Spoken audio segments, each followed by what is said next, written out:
like this Sheldon. And Sheldon was like, yeah, hey, it was rough and thing. I was like, yeah, I tried that thing. And so it wasn't there that day, it was just me because my mom just bring me random.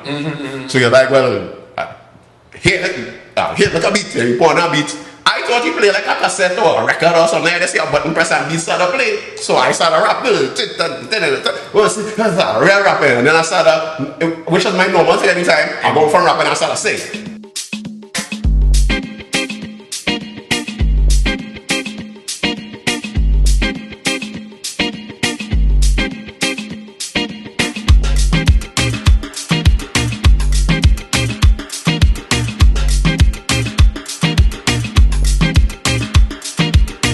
Goodness, right, so everybody, it's another day, it's another time, it's another day, it's another time, it's another vibe. It's literally it's a vibe, and well, we're back inside.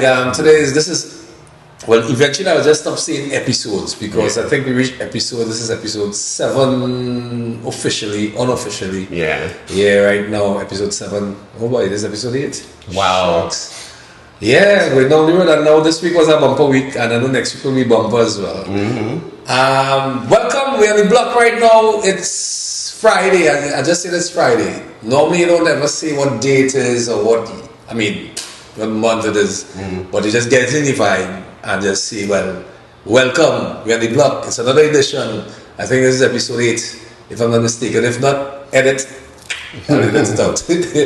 But, it's a privilege and an honor right now to be inside his zone, boy. This man, like I say he went under a rock, but I didn't know the man doing some serious work from down in our zone. We're gonna get straight into that, and you're getting a side view of him right now, but you'll get a full-on front view. Back then he had a ass and all kind of thing. You know, he had a different kind of vibe, you know what I mean? But now it's how many years after? I don't know. It's a lot of years after, and I spotted him at Germany Junction some weeks ago, and I was like, but wait, hold on, that looking like Vybe. Wait, hold on, that is Vybe. Oh, that look Vybe. And then my son and boys were like, yo, dog, Vybe who? I said, Vybe. You know, Vybe from back in the day, Vybe. And mind you, would think that this guy is about 60 years old. No, he's way younger than that, and he has been around for a very long time in the band scene, the band scenario, and even before bands, he was doing a solo career and that kind of thing. And then, I mean, listen, we grew up the man has energy. Yeah. He had the energy of I don't know who, boy. He had a different kind of energy, and the performance energy, vocal abilities out of this world. This man used to, I mean, he has this ability to do different tones with his voice. Yep. I mean, you know, like you have somebody who does different characters and stuff. He is as good as that. Yep. And he is on the block today, passing through the block today. And I mean, it's none other than the man from 19 or long. Not even literally 19 or long. Yeah, not even that old to say, well, you know, he can represent from 19 or long. Welcome to the microphone and welcome to the block today, Mr. Patrick Vybe Gordon. Blessings. Vybe. Blessings. It's good to be here, boy. Good to be on the block. It's about time, man. Where you come from? Where you come from? Wait, right around the corner, right there, right through. Vybe, I haven't heard from you in years. We were like, so the team back in the days was Big Artist Crew. Yeah. Miss Alicia, Michelle Sylvester, Terry Seals. Precious was in the mix as well. And then Andy Seals was before Big Artist Crew. Yeah. So that is built since then. Yeah, Andy Stevens was a different crew, although Alicia was in the Andy Stevens. But that's what I'm saying. So that's when I met you all. I met Miss Alicia. You met me with Andy first. Andy meet Alicia, his wife Shervon. Yes. Rest in peace, Andy Stevens. Andy Stevenson, R.I.P. Yeah, boy, I tell you, some of the good ones have left this realm and left this physical realm and go on to beyond, you know, the spiritual beyond, I think. And I know, I mean, he's singing up there Where is that? Doing the moonwalk. Probably like Michael Jackson and all kind of thing. And so Andy Stevenson was the local Michael Jackson. If you remember that? That's Soca Michael Jackson. Michael Jackson, and he would have gone all out. And I think Andy was in Party Time as well. Yeah, he started at Party Time with Votely Tog. Yeah, but Votely Tog. Votely Tog is where he started. Then they won Party Time, and then they had changed the name of the group to Nostalgia. They used to open for all the Boys to Men, Hammer, and all them big concerts and stuff. Right, so. And that was around when me and him linked, because my little sister in the business, Miss Alicia, was like in dancing with him back in those days. I always thought Alicia was his sister. Everybody thought so, which is why we did the little sister in the business thing, because people keep saying, oh, they're related, because we used to real line now. Yeah, I know this. So, boy, Vybe, welcome to the mics, welcome to the Vybe, welcome to the podcast, welcome to the blog, welcome back in the zone of people actually seeing you now. Yeah, I kind of been forced into this, coming out of the hole now, because I'm a little studio home and I'm a songwriter, I'm a producer, so when you're doing that, you don't really have to be out there. Okay, well, I know, but so I want to make sure and get this thing correct right now. I want to make sure I get this thing and I get Vybe. Officially, I always ask this question to all guests on the podcast, or guests who pass through on the blog, or everybody who pass through. I can't even say guests. Anybody who pass through the blog, I like to ask the question: where does Patrick Vybe Gordon hail from? I am from originally. I am born, raised, still reside in Twin City. Oh, you are East boy? I'm an original Twin City man, to the point where my house, when my parents built our house was the first house built in what is now Twin City. Before it even had Dinsley, before it had Bolio, before it had Kane family and that, when it was just Orange Grove Road, ours is the first literally construction limited, so that's the first lot, and my parents built their first house for like $40,000 back in 1972, right before my mother was pregnant with me before I was born. Okay, then. So that picture is out there.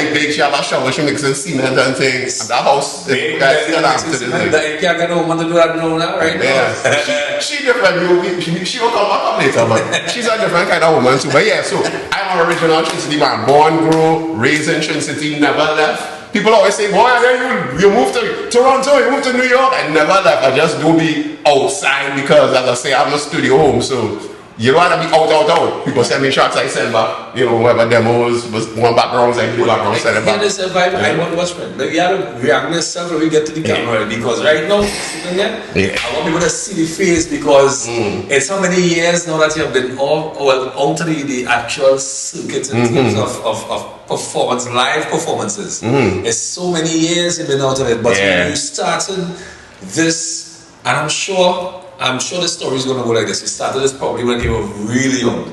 Well, as young as pretty much as young as I can remember, because from since kindergarten, see what I mean? Anytime it's a choir singing, play had to happen for Christmas, Easter, anything with stage, they'd be like, oh, Patrick good for that, because I don't know what it is about me, but I never had, I'm not sure I had a stage fright and thing. Exactly. They like to be in front of the people, they can't talk in front of them, they can't make speech. I always like, put me on.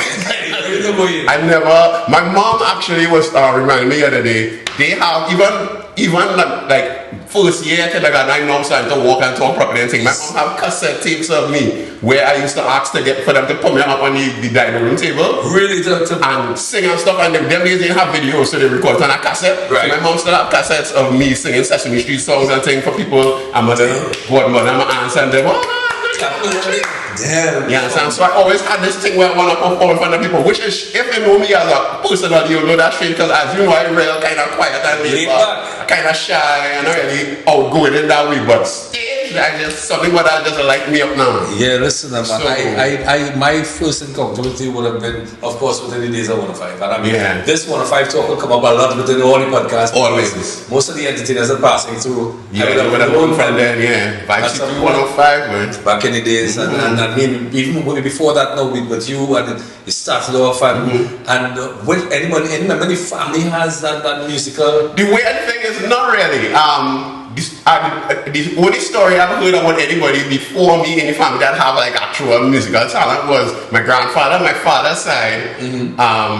Apparently he used to play keyboards, like he used to play organ in the church, and he had a little old piano home, a second-hand piano that he had guys, so he could play little chords and whatever. But that's the only person I know that have a kind of musical and background and things. On either side, everybody on either side loves music. My mom, my grandparents all love music. They play records and enjoy music. But like to say they sing or play an instrument, I'm the only one. Serious. In my whole, even all my cousins and them, I'm the only one. Wow. Literally. No wait, that's not true. I have one cousin, my cousin Vereen, DJ No TV, who's a DJ in Toronto. Okay. That's the closest it comes. To come to me, and he must be 5-6 years younger than me, 7 years younger. So then I guess probably you were the influencer now. Yeah, but he grew up in he grew up in Toronto too. His whole clique became like so many biggest DJs in Toronto, Jester and Kid Cut and all them fellas and them. Like they grew up with the school together. So just that, I think it's just more the influence of the group now.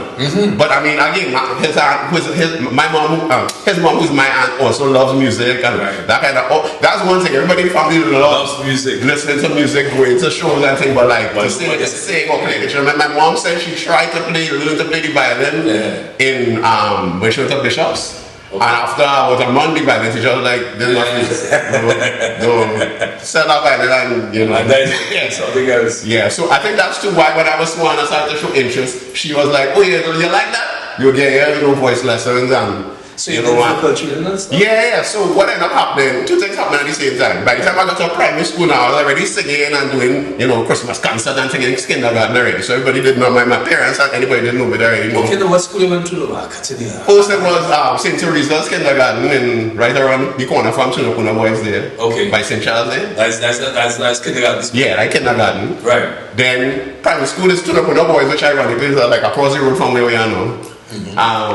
Tunapuna Boys RC, and I bless them one because when I went to Tunapuna Boys RC, the music teacher, Mr. Gonzalez, may he rest in peace, realized maybe, I think year 1 or year 2 early, he realized this kid could sing and he's not afraid and he have a good memory for like remembering the lyrics and if they have a play, I can remember all the lines and stuff. So that mean that automatically when you have a solo, when you have a lead, they play that how to sing and sing. Check one time. Yeah. So I ended up immediately from either first or second year, I can't remember exactly which, but one of those, I ended up in the folk choir and the classical choir, right? So we did people choir? Yeah, well in the school, the boys are choir, so the boys choir. So I'll be doing music festival, folk festival, that kind of stuff. Singing from long. Yeah, so that happened. And once my mom saw me do the first music festival at maybe 6 or 7, she was like, "Oh, you really like to do this thing?" Because I'm excited. I got no practicing and doing scales and singing my parts and things. And then I went on the stage and became, I think, third or some kind of thing. And everybody was like, "This little boy real brave thing." So my mom was like, "Oh, you like that? You'll get some lessons." Nice. So she found this lady named June Joseph. Miss June Joseph, and she also rest in peace. June at the time was one of the best. This is like mid-70s, because I was 72. So June Joseph at that time, mid-70s, early 80s was like... You saw? Yeah, 52, I'll be 53 in... Damn, shucks. I couldn't remember right now. They see my condition. I look like I'm close to 60, but I look like I want to do something. That's a genetic thing too, because my dad, when he died at 81, nobody believes he was 81. Yeah. Wow. Yeah, that's like 20. You look good than and my mom too. When you see my mom now, you'll never believe she just had her 83 birthday last week. And when people see her, they're like, "Oh, yeah, she don't have to walk or nothing. She got no major medical condition. She just regular, normal. Nice. And she's still busy. But yeah, so my mom found June Joseph and sent me to her, and June Joseph asked me what I'm interested in. I was like, "Well, I would like to play the piano." So she taught me. Piano was her main thing, but she also taught vocal classes, and she had heard well I could sing and things. She told me, "Well, sing some scales." And she started singing scale, and I keep going up the piano and hitting all the notes until she reached the high notes. So she said, "Well, you have real range, boy." You serious? Yeah. You went all the way up? Almost to the end, because I have a 5.5 octave range plus 4 seconds. If all in the water in musical terms, that means it's serious. Yeah, I can sing from baritone, which is like to real high. So it's like, listen, the fella bad. When I tell you bad. So Joseph was supposed to realize, okay, you can sing, you have stage presence, but you also have like range. So if you can develop that range and give it technique to go into it, you will be formidable now. So she started training me to do opera and classical singing and that type of thing. And it's through Joseph that I ended up entering. She entered me to do solo and duet and thing with a couple of other students and stuff in music festival. So now I competed like I'm at 8, 9. I competed with the school choir and I also competed in the solo competition. And all them we come in second, third. Yeah. And I think we never came first, but I always come in the first like 3. First 3. Yeah, and right. This is right, like mid 70s, you say? Yeah, mid 70s going into the 80s. Right? 70s. Yeah. But so hold on now.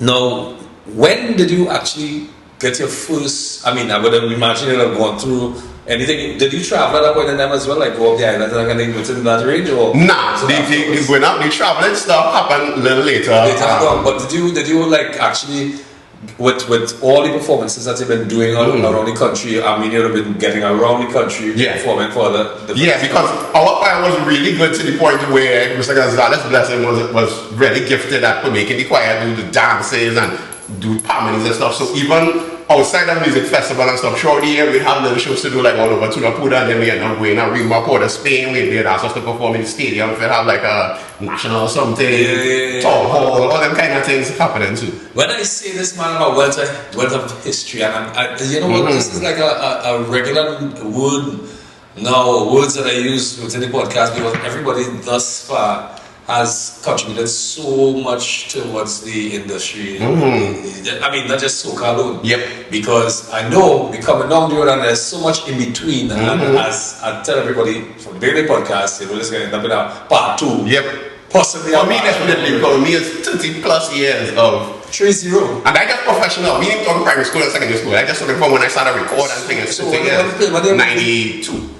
When you leave secondary school, when you primary school now, we're going secondary school. I'm still doing things with June Joseph in between, but not as much because I'm more proficient. I reach up to grade 2 or grade 3 with piano. So you're musically? Yeah, I did theory. Yeah. You do? So you play piano? Yeah. You play what else? Anything else? I play only really pianos and main instruments. We will get into trumpet and steel pan stuff in the secondary school. So now I do all the piano and voice with June and my opera chops high up there, but I also get into do folk music and classical music and little pop song and stuff with the choirs for primary school. I went to secondary school now. I passed over first choice QRC. My mom used to teach at QRC, so it was programming me. Wait, mom was a teacher? Yeah, my mom started as a teacher and then ended up in the politics thing later on, somewhere in the middle of primary school.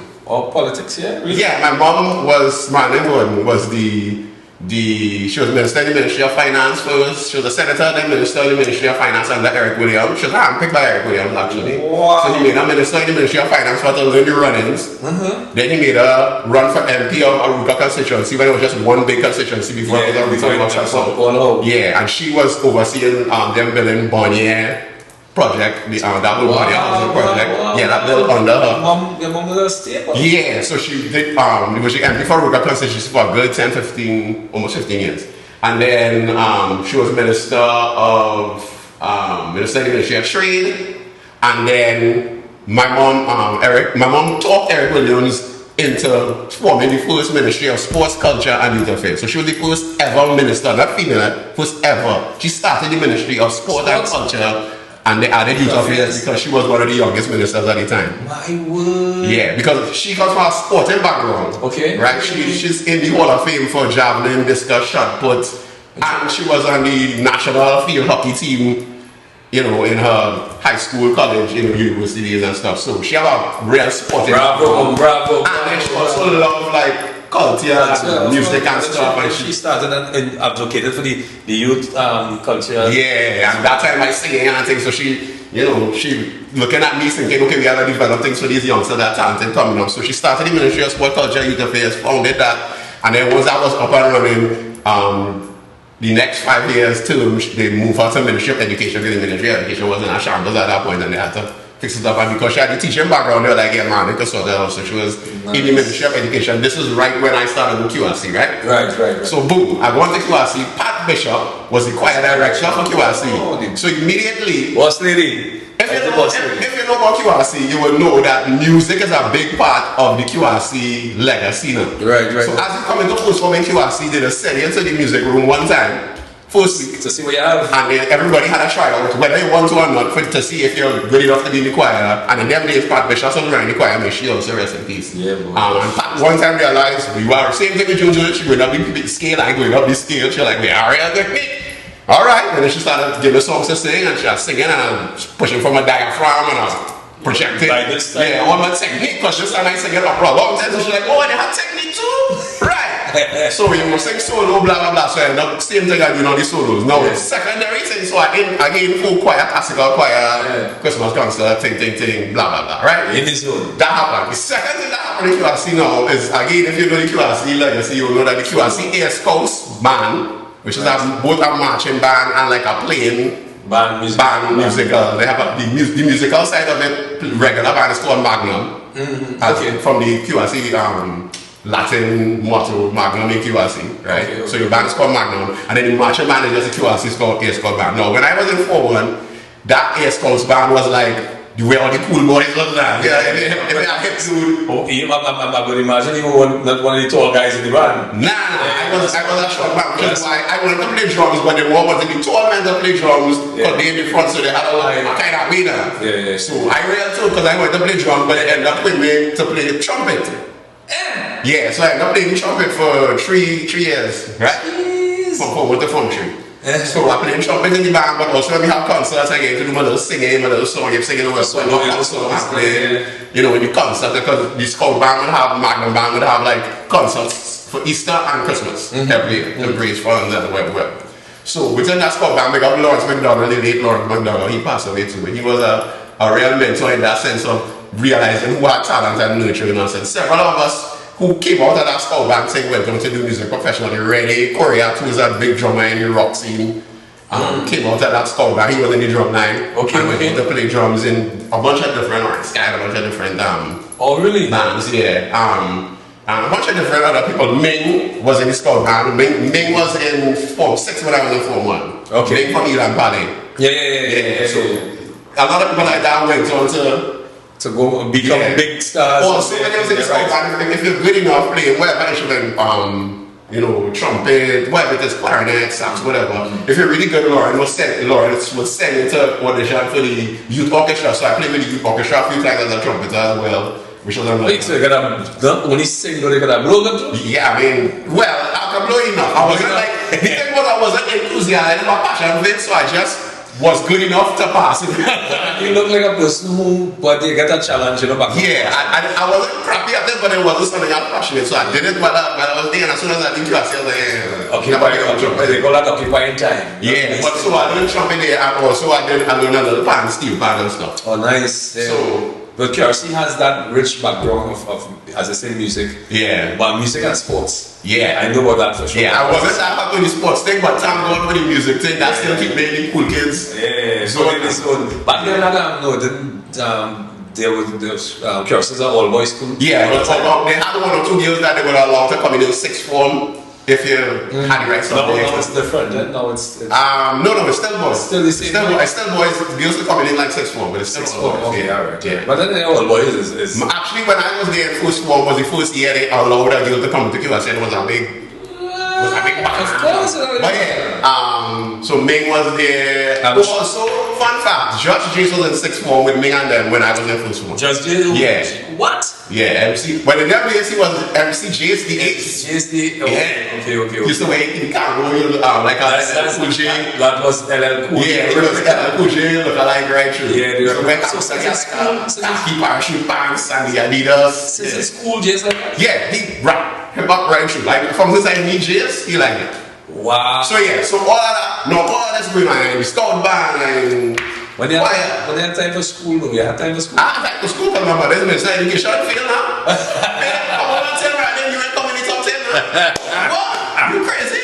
No, my mom ain't clever. My mom was like, and she know I'm bright too, so she like, it's not even like you're struggling for intelligence, you know, you're intelligent. I used to read a lot too when I was small, so she's like, you're well read, you're intelligent. But I mean, singing requires a lot of reading, I would imagine. Yeah, and because I used to read a lot and I always had a thing with words, I always used to make up so all the ideas.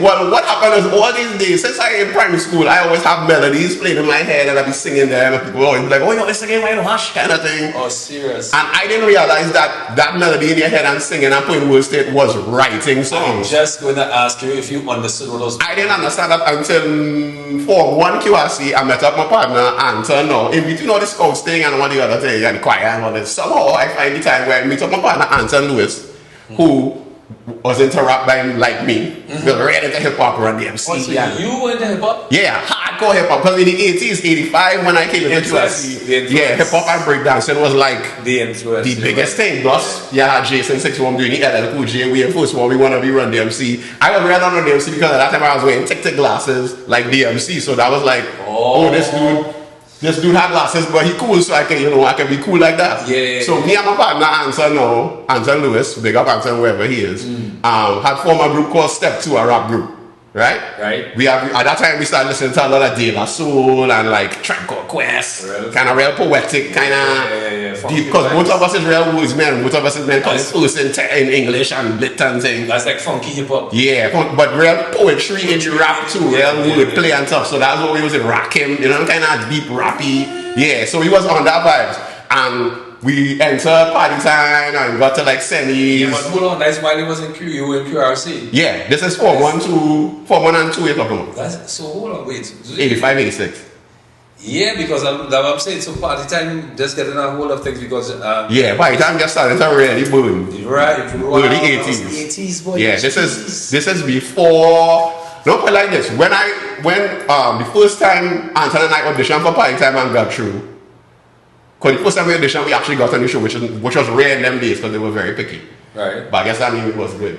The first audition we were in, Ricardo, who goes by R apostrophe KRD, the jazz singer.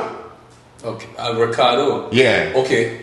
Ricardo was auditioning as a solo, like lip sync person.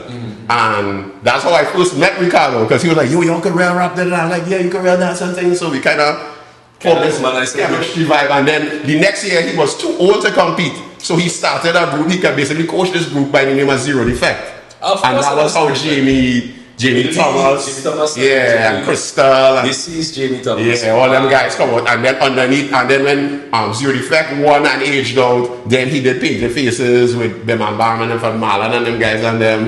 That's Marlon Smart. I think so. Marlon who does Soca Watch. Soca Watch. Yeah, the singer. Okay. But yeah, so it was that we kind of started this whole lineage of party time from Zero Defect, which then turned into Painted Faces, which then turned into Baby Laws, which then turned into. Oh, he had all of. Yeah, all of those, because remember party time had an age limit. When you turn 18, you can't compete. You can still choreograph or coach or manage, but you can't compete. But how old was he? He was 17, 16, 17 when he first competed. So by the time he competed 2 years, he aged out. He was older than me. Managed those other groups. Yeah, so he started managing these other groups, and then a group would come in, they would do good, they would get to the main people would get to OD, bring in younger fellas, and so it would go on. Nice. And how you got inside party time within? Yeah, so me and Anton went on audition for party time, met a bunch of different people. On party time I had met, this is where I met Dennis Belfort for the first time, Celel Dempster for the first time, Snakey, a young lady by the name of Janelle Osborne who went on to become Queen Omega. Met Michelle Sylvester for the first time, met Nadia Basson, she's in a group called Silhouette, met Terry Seals in his group New Creation, it goes on and on. Blazer. All those groups were in party time? Party time, met Blazer, he was in a group called Cleve and Blazer, rest in peace Blazer then. Yeah. KNC, later on I would have meet Ozzy Merrick, and we also ended up doing Georges together, which I can't wait to know. Red Oscar B. So all this time, all that circulating in the party time scene, also Fresh Fest was going on at that time. So through Fresh Fest, I met Sister Ron, Gage, Omari and them fellas and them. Do you remember what year Fresh Fest was? Fresh Fest was around that same time, early 80s. Early 80s? Early 80s, early 90s. Was it an annual thing? Fresh Fest was annual, or was it a Fresh Fest used to be like a couple times a year, like Easter and summer was main time. Like when kids on vacation, basically they used to have like Fresh Fest. And they would have like a prelims, a semis, and a finals. So we were trying to remember, Ozzy and I had Ozzy on the other day.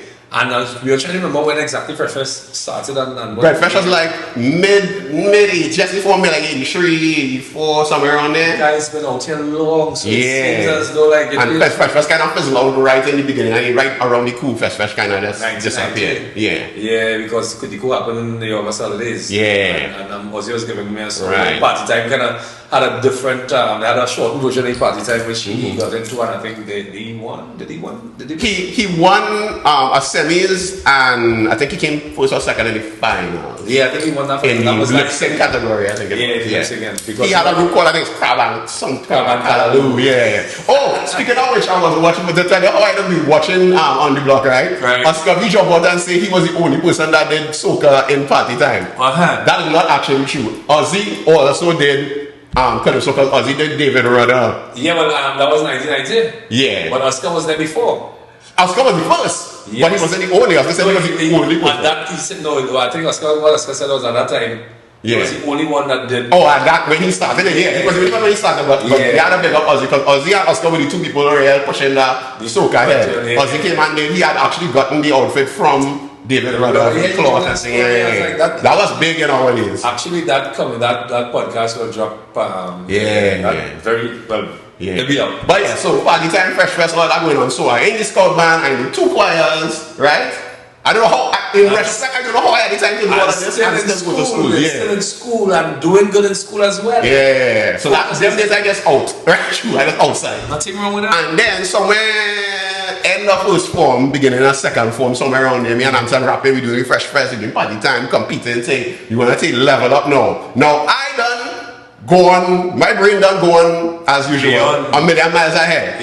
Anton just wanna rap and he enjoy it, but he already thinking deep about it. I don't have a notebook, I don't start to write, this is how the album going on go, we got a song called this, and this is going to be the hook, and this is my verse, and this is Anton's verse, and then we got my next song with this, and we have another song, and I studied all the rap albums that coming out at that time, and be like, at 12 years old, at 12, 13, 14 years. So I done album mood in my head, we wanna cut demos here and do an album, and so like, well, he just kind of going with me, because he already thinking that he more, study years, and, he like party and whatever. Right. Boom now we have an old family friend called Neil Swanston, who people in the East-West corridor will know him as a DJ Electro Songs. I heard that name already. Right?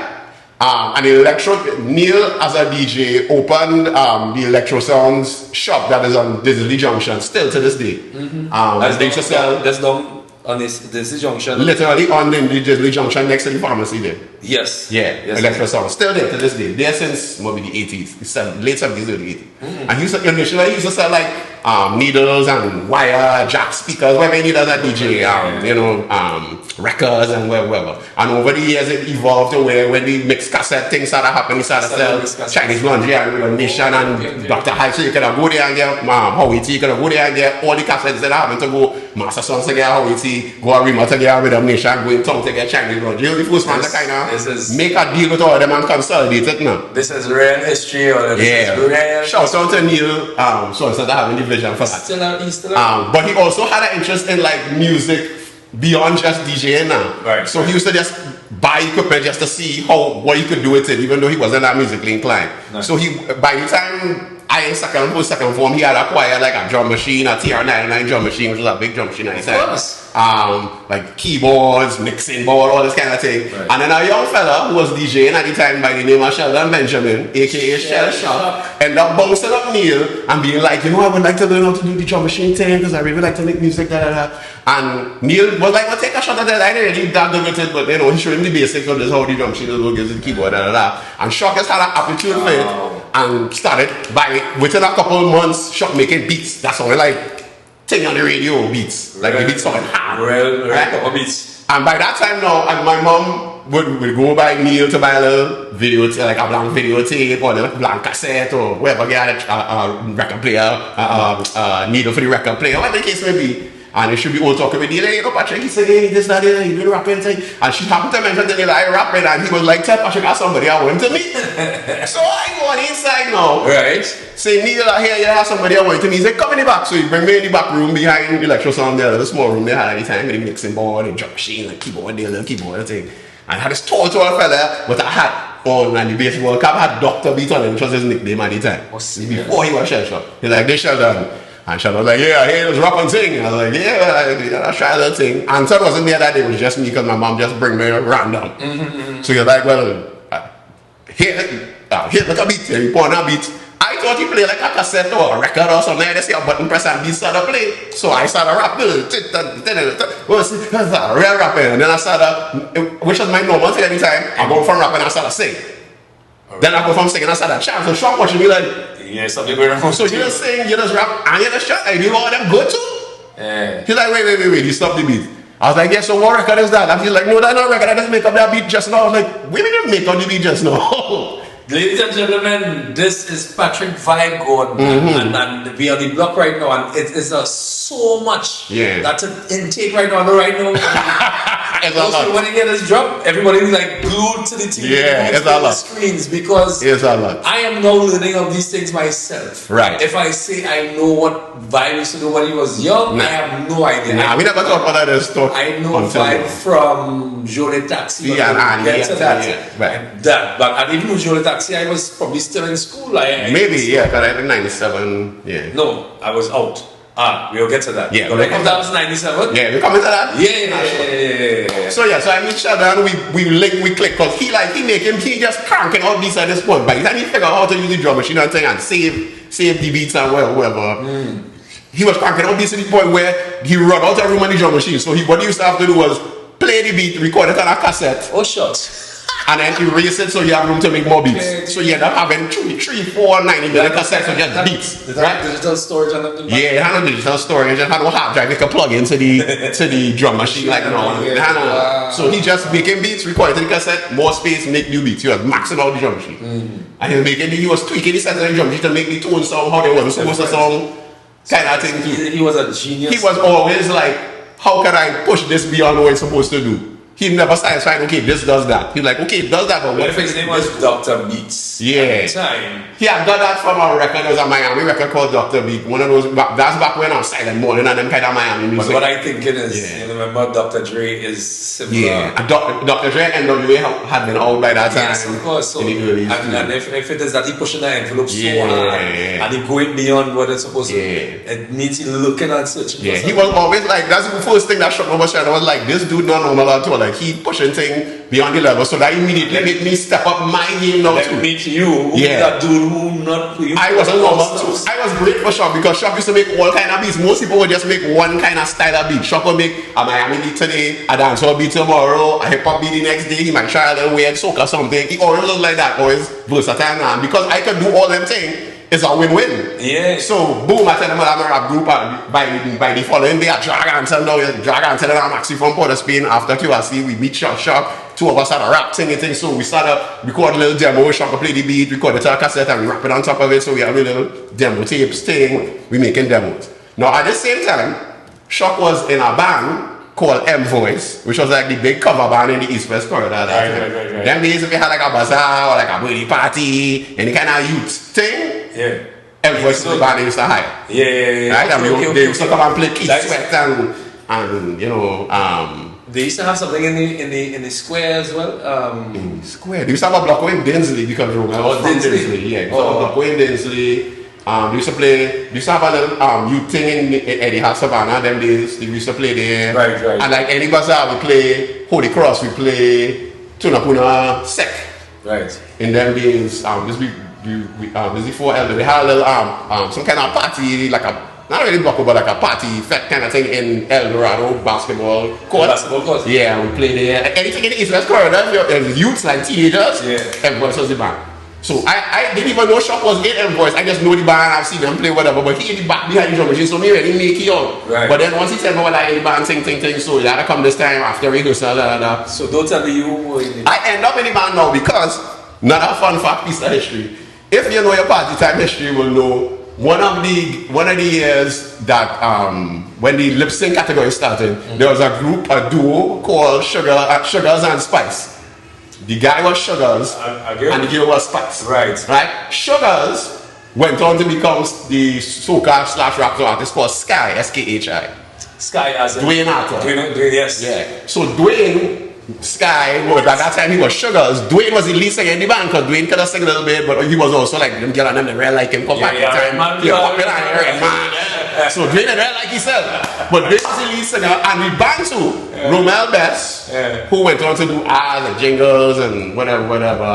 Romel. Yeah, Romel Best was the lead, the musical director of the band, the leader of the band basically. He formed the band, right?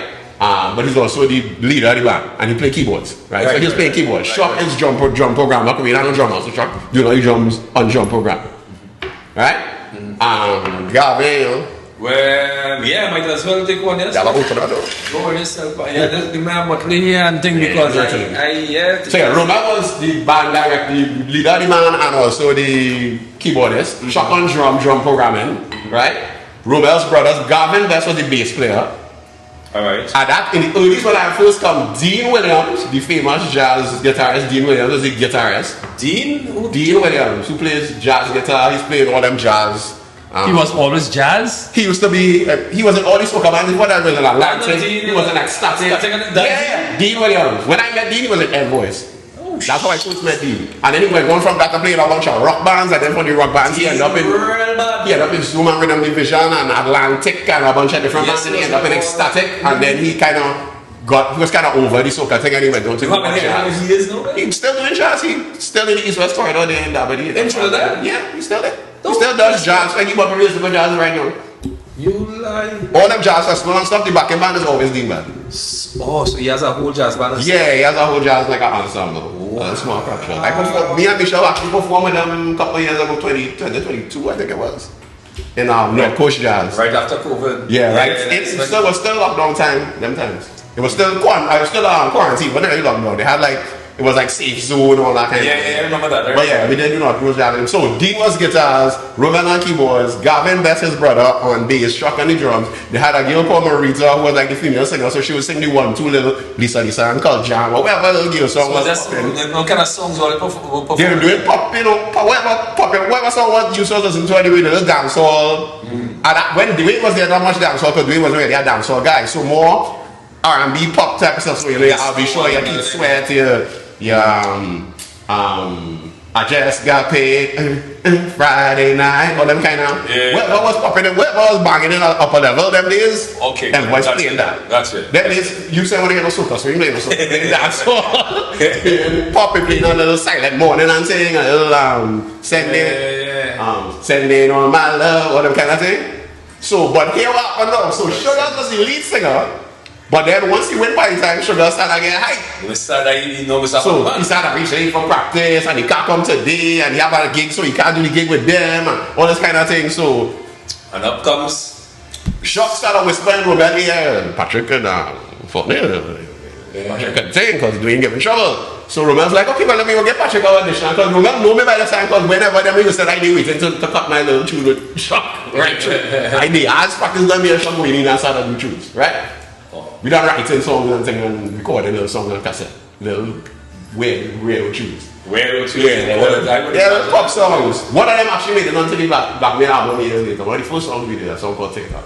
But I'm talking in my game. Sorry, a song called TikTok. But are they trying to remember? Yeah, I try now in my brain. Yeah. So Romel was like, okay, let Patrick come and audition. So I came to audition. They play a pop song, lick up the pop song, they do like a Keith Sweat or something, I do that, I do a little dance move, a little electric slide and things like, oh, you can dance to it, right, cool. Yeah, and they know they perform this. They play some rap song, I start a rap, Shock was like, let me do a dance hall, and Romel like a dance hall, so they play, I think it was, I started, wow!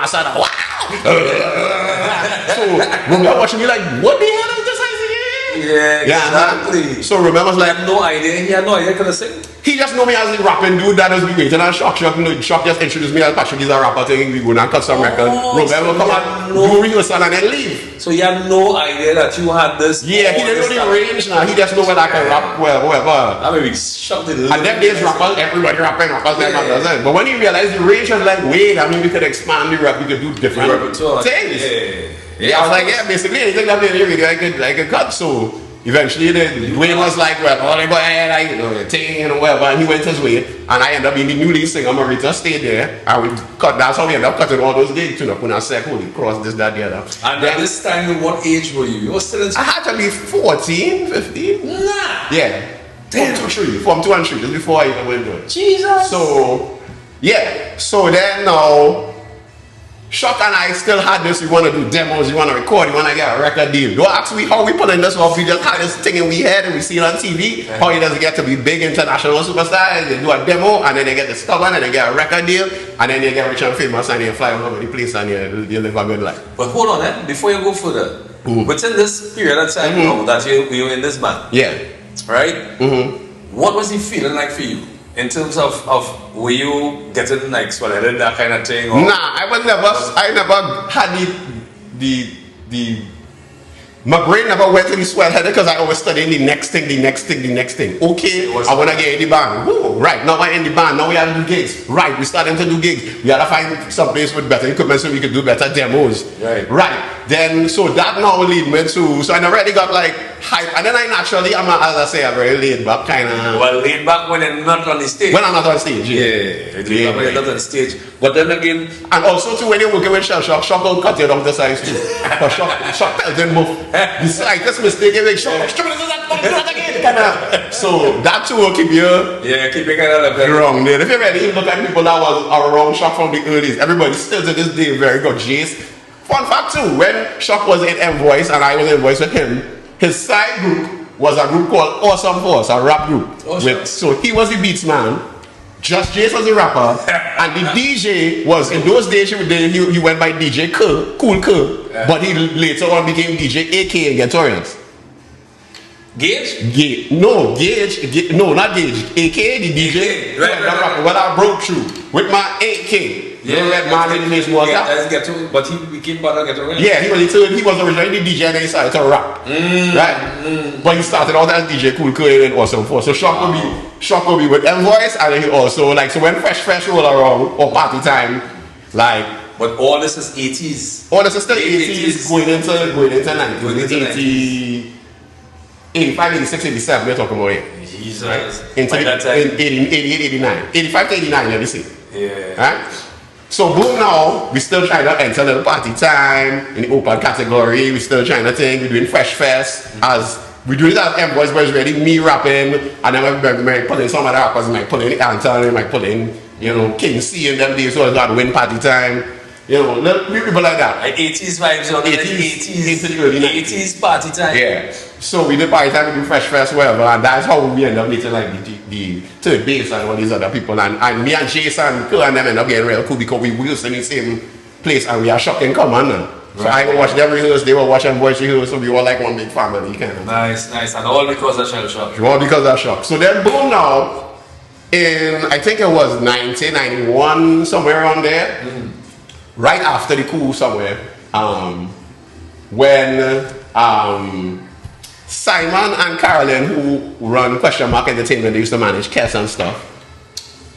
Okay. Redman, Simon and Carolyn, like a Caucasian lady. Right. They used to manage Kess when Kess left Image and became Kess the band. Well, that's after. That's a good one after. I don't have to. That's later on, but I'm saying those people. In those days, the first thing Question Mark Entertainment ever did, they started trying to be an events company, doing concerts and stuff. The first concert they did, it was a thing called Youth Pulse, where they had like an expo. They had an expo for the week in the stadium with like car show and all kind of different youth things. The Friday, the show was Sunday. And the Friday before the show, they had a talent competition, and the prize was whoever win the talent competition. Get to perform and open for CNC Music Factory and Black Box. Right? So Omari always famously talks about how he had formed like a coalition with he, Gage, and a bunch of different people in like a rap group together, kind of like a Wu-Tang vibes. A bunch of different rappers in one big collective. But they was good, but when you see Omari come out and start a rap but with a hip hop flow, the whole place was like, what is it? So at that point I was shocked, like, boy, we're probably gonna get a second. And so said, so done, yeah, I'm coming second. But they got the sauce. So we come second. But not a far second, I'm sure. Yeah, by 2 or 3 points. Exactly. They beat me. That just literally Omari was like, nah, they both of them good, but I fucking rap, so take. Right, so boom, Omari get to open, Omari and them get to open for CNC Music Factory, but we get free tickets to go, so we're like, alright, we get free. Got to it, we get free the VIP thing, and that can go backstage. By the way, that was a big thing, ladies and gentlemen, that's a big thing back in the days. Because back in the days now, 2 things that they keep mentioning about was youth. Especially back in the 80s and the 90s. The country was about the youth. There was a lot of things for the youth to do, but a lot of competition and show and expo. Especially during the vacation period. Easter and summer especially. What we call summer holiday, the August vacation. It's when we will be involved in things. So Yeah. when they are football camp, and not the kind of football camp now, because the football camps now that they have is more they upscale kind of vibe. It doesn't really developing the youth. Yeah. They just keep themselves occupied and making some money. Yeah. Back then they were into the youth. So then with all those things like because for the DJ side of it, there was Fresh Fest. Yeah. Right? Fresh had a DJ competition. DJ competition. They had a rapping competition and they had a breakdancing competition. Exactly. So with Fresh Fest was that time. So the youths come and explore and show the talent. Yeah. The only thing they used to have was the Rising Stars a couple of years ago. Yeah. They used to have that close to that. Yeah. But then that wasn't like all the youths. It was big people entering. It was anybody can enter. Yeah. That was strictly like you had to be under 18. Designed especially for the youths. Yeah. Because now you get a sense of direction of where you want to go in life. No, it's not like that. It had outlets for you to do Yeah, places for us and gather and which is network. Which is something things that should come back into play. You know what I mean? The I've saying that too. I've been saying that and kind of working behind the scenes on it. Yeah, so I know. So when I got win first prize, we told him like, oh God, boy, we're already like. But I get tickets to go in. We get tickets to go too, but also two things happen out of that. The first one was Colin Lucas happened to be one of the judges just by random. Simon and them saw him and asked him to judge. He was big in them days. He was still Dollar-Wine. Like Dollar-Wine. Just a few years before, so Colin Lucas still big. Man in tights. Yeah, Colin Lucas still hot at that time. Yeah. So Colin Lucas judging was like a big thing. So Colin, as one of the judges, basically came backstage and explained to us, well, he didn't win, but you know, the first three, for the top four or something, getting tickets for all the group to go and everybody and I guess. So everybody in the group and I guess. Incentives too. Yeah, but he said he pulled us aside and we were like, who's the guy that doing the beats and stuff and thing? And Shervon was like, that me. Right. So he was like, what drum machine you using? And Chuck Sherman is the TR909. He's like, how you get to sound like that? And Chuck Sherman, I tweak this and I do that and thing. So Colin was in those days, if you didn't know, Colin not only sang Dollar-Wine, but he produced it too. Did the beats on the drum machine. Literally did all the keyboard, program everything.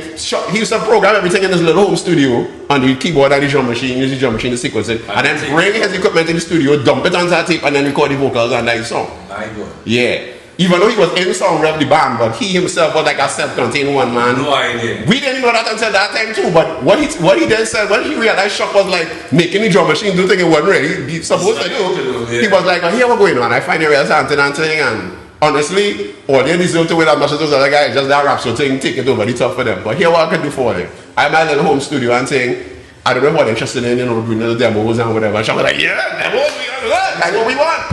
And Chuck was like, what equipment they have? And he's at that time, he opened his mouth and said, RA drum machine. For the equipment was out there, RA was the first drum machine where it didn't have program tones already in it that they could just tweak. You could have sampled anything on it. You could just play a record or a cassette and sample it like how MPCs and stuff was later on. So Chuck was like, wait, a sampling drum machine? When we could go? I sure you wanted to go at that same time. So Colin said, well, okay, I just work on the dock from X amount of time to 5, 6. I'll come home and I'll probably work in the studio until 10, 11 in the night, and then I'll go in my bed because I'll get up in the morning. So if you're willing to come like after 10, 11 in the night and work until some ungodly hour in the morning, after scene.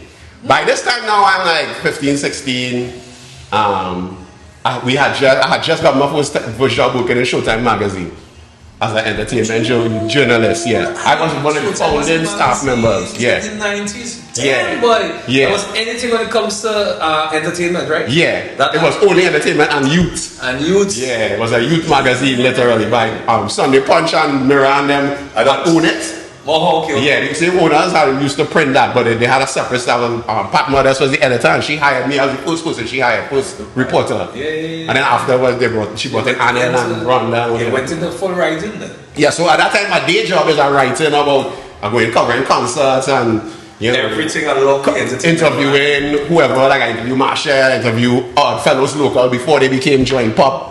John Desai, all the Josh wasn't all kinds of so everybody that I'm networking with, I'm networking because I want to do my rapping too, but I'm also interviewing them. But everybody know you. So that time everybody know me. Everybody know. Yeah, so my day job was Showtime. Sheldon Roman had already graduated from Gustin. They were all going Gustin.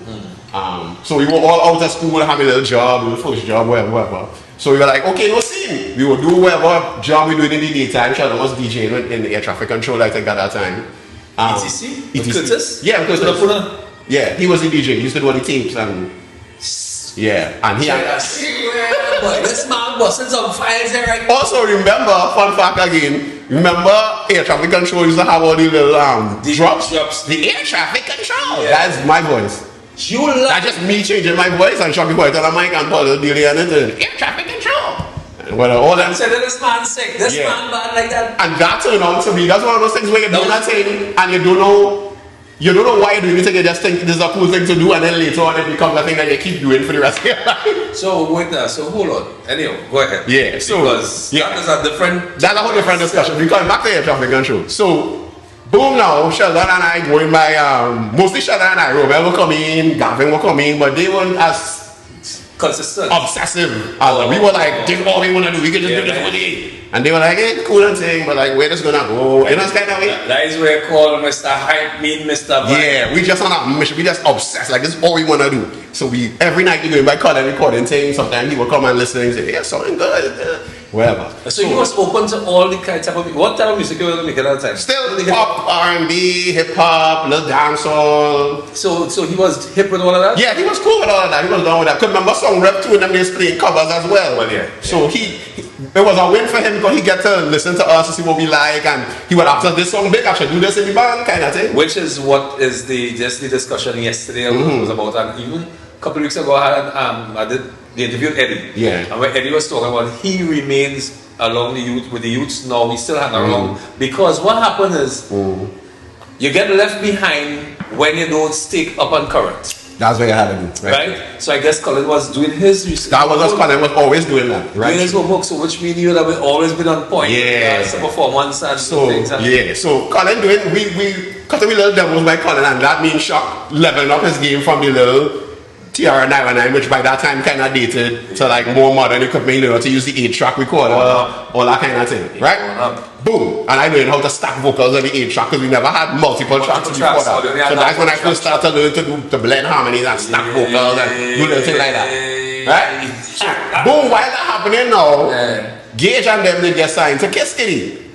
That's 91-ish, somewhere in 1991. They were the first Get to was the first like young group. Because before that, Kiss Kitty had a bunch of soca and calypso acts, Jala, Shadow, no, actually that was Melanie Hudson, wasn't that after? Alan Welch, may he rest in peace. They had a bunch of Denise Belfort, they had a bunch of like soca and calypso acts before, and they also had Sterling Dickens who had one song festival, Caribbean Song Festival and stuff. And he was more ballad, he older, he was like in his 30s by then. Right? He was like a big man till we know 18, 19 coming up, 16, 17, 18, right? So they had an older kind of thing, and then they realized they had this youth movement happening, all the youths real busy. That was real hip hop, real thing, rap and dance all sort of real. So they took notice and they were like, okay, maybe we should try out, you know, some youths like that. They ended up through the CNC Music Factory, whole thing. They ended up getting onto Gage mainly. Gage bring his group, which was Gatorians, which was Kerr and Sniper D. Right? That's interesting. Go ahead. Yeah. So they were there for a good year, and over the course of that year, they started bringing everybody now. They bring in Omari and them, they bring in Sister Ron. They get to perform. No, I thought they were in the studio. No, yeah, but I'm saying in the concert, Omari and them perform a CNC Music Factory. At that point, everybody know Omari, Gage, that whole collective. Because there's Omari, I don't think Joaquin was the Gage, Sniper. I think Kerr was a DJ at the time. Because we were having a conversation this week, well, like I said, I had Ozzy on the podcast, and Ozzy was saying, I think it's 1991, is when Omari and Kinjen. Yeah. Because he said he coined the name. He coined the name Kinjen, I learned that the other day. Yeah. In that same Germany Junction. This Germany Junction, right? And that was 91, so that 91 was... well, of course, with the Gatorians. Yeah, Gatorians went in first, then they brought in Sister Run and General Grant. Just kind of ended up with it. Yeah, I know he ended up there, and when he ended up with the biggest song on that particular album, and then they joined in 92, I think it was. They came in the Kiskini Caravan, Littoral Caravan, with all of us. So, what happened now, Gage and them was there for a good year, but remember, all the people that they have there is generation above us, 30-something plus. Right, older. So they have a different vibe to us. They have a more mature kind of, they're not really into the trendy thing that we're into, especially when they come to the producers and stuff. They had the main producer that was producing for Gage and them was a guy called Neil Leadock. Okay. Right? Big up Neil. I think he in Europe now. He come from more of a pop rock background too. He's not really so much of a like a pop R&B guy to begin with. Plus he was a good 10-15 years older than us too. So he was there with yeah, his whole vibe was a different vibe to what Get was trying to do, because they were trying to be like a public enemy, like a real pushing the boundaries of hip-hop. Hip-hop influence. Yeah, they were trying to do, and not just hip-hop, but they were trying to do pushing the boundaries hip-hop to real, taking it, not just doing what already happening, like going to the next thing, you know, and being different. And the Gage tried to work with the producers they had, and there was another producer, Andrew Ford, who came from more of a gospel R&B background, but he was more like church vibes, so he was more kind of jazzy and laid back. He wasn't giving them that boom bap that they wanted. So Gage would remember Shock, and he ended up coming up etc to find Shock to be like, yo, we need somebody to help you with these beats, boy. Come down in the studio and see if they could, you know, thing with the drum machines and da. By that time, Shock's firing, because we in the studio all the time. If you see in the day doing his little mixtapes and stuff, and then in Colin Lucas in the night. Colin Lucas in the night, right? Nice history. So Shock on fire at this point, Shock burning. Yeah. Right? And Shock went down, worked with them for a week or two. They came up with a couple demos that was real slamming. One of them ended up being Get Your Hands Jumpy, their first song, right? Oh, man. So when Robert and John Afun, who the people running the studio at the time, started here, Robert Amar and John Afun and them started here, what Shock was doing with Get Your Hands, the difference between Shock, you know, doing the little drum machines and whatever, and you know what they did before, and you know, get Gage was so happy. It's like, yeah, this is what we want to do. It was this all like you just go like this kind of thing. All right. They were like, they basically pulled Shock aside and was like, so here we're going. Man, we wanted to be an in-house producer. We can pay so much a week. And Shock had the foresight, bless him, because a lot of people would not do it. A lot of people would have just see the dollar signs and the potential and just be like, fellas, out and go on. But Shock said to them, okay, here we're going on. The salary nice and everything. I appreciate that the studio is, you know, one of the best studios in the world. I appreciate the opportunity I have for. But the only thing I say, only condition is, if I come into work here, I need to get some free time. When I'm done doing all the studio stuff, I need to get some hours where I can come bring my group in the studio so we can do some demos and things. I ain't forcing on it to sign us or anything, but we would like to at least have the access to the equipment to do some demos and stuff. And you all will get first listen, and if you all don't like it, then we're free to shop elsewhere. Right. They were like, that seemed reasonable. History 101. Yeah, that seemed reasonable. So boom, now we group and voice in the studio. Same thing where Neil Lillard coming in 8, 9, 10 o'clock in the morning. He working until 2, 3 in the afternoon, and he go on his way. Shock coming in 3, 4 o'clock, working until 7, 8, 9 in the night. Take a little break, get dinner. So he working with Gage, Get Her and sister, all that kind of stuff at that time. For the what ended up being, basically he was the producer for for what ended up being No Compromise, all those tracks. This is when he made This Unique Flow, Shot Call, Sister Rana Come. Shock. Yeah, Shock. But that was weird. That confused now. Yeah. That was the first. That was 91. This is 91, summer 91. Damn, Shock did all of that. Yeah, Shock did all 4 of those songs and No Compromise. He produced all 4. Right? Gage and them had a hand in the production for, I ought to get them Gage and AK had a hand in the production. They kind of worked with Shock to produce their song. The other 3 songs was just Shock doing this thing. Right? So boom, so while Shock doing that in the daytime, doing them working on what ended up being those 4 tracks in the daytime, right? And starting Kindred album, starting Grant album, starting so on the side, so this on the side now. Apart from the aside from that, as his day job, that is his day job. But then after 8, 9 o'clock, each group had their own album producing. They were working on tracks to do an album. Kindred had enough songs to do an album. Gatorians had about 2 albums with that track. You understand what you're telling me? Yeah. You understand what you're saying to me? That Shell Shock was producing at the same time. Yeah. For your 5 albums? Yeah. Nah. I'm telling you. He was producing. Well, to be fair, Gatorians had more than an album worth of tracks, but they weren't too hot about before we got there. And then by the time Shock reached there, within a year, Shock produced easily an album with songs for them. Easily 15, 20 songs. Easily. I've always heard stories about Shell Shock. Right? But this at the same way, he would have produced 17, 18 songs, at least, probably more. And Mario would be able to tell you for Kindred. Right. Kindred had a bunch of songs under that. I remember that. And then them things was that digital audio. Yeah, right? That's it. And then Sister Run had maybe 4 or 5 because she came in later. And Grant just had sauce, because Grant is a man, he freestyle off the dome, and Shock just make beats. And Shock, by the time Shock got to CSB, got to that whole Kiskitty situation, Caribbean Sound Basin, one of his missions when working with the new equipment by Colin Lucas, that was better equipment, was not only we want to be able to use the new equipment, but he also wants to shorten the time it takes him to make a completed beat from taking half an hour, 2 hours, to 15 minutes. Jeez. So Shock would make, like shot call, 15, 20 minutes. Jeez. The Trinity flow, the beat part of it, 15, 20 minutes. Jeez. Most of the songs in Kiskitty Caravan, the actual programming, the beat, the drum, the bass, the keyboards, whatever, 15, 20 minutes max. With all the experience that he had trying to by the time you get in CSB, a beat 15 minutes, 20 max, just to make the beat. Later on, he might come and add a little sprinkle and tweak it and drop out here and drop. But the basic beat that hard enough for everybody to be like, yeah, I can write it, it's like, do thing we record one time. And Grant is a freestyler, man. Grant don't write down nothing. Grant come in here, beat, boom, song done. You understand? One thing, song done. You understand? So Grant knocking out 2-3 songs in a day. Where were you in all of this mix? So I work in Showtime, which is in Barataria. Right. Studio Caribbean Sound Basin is next to Country Club in what used to be Country Club, now going to be the LBUS Embassy in Marval. Right. Around the corner, right after the roundabout from KFC there, right? So I will take a maxi after work, 3-4 o'clock.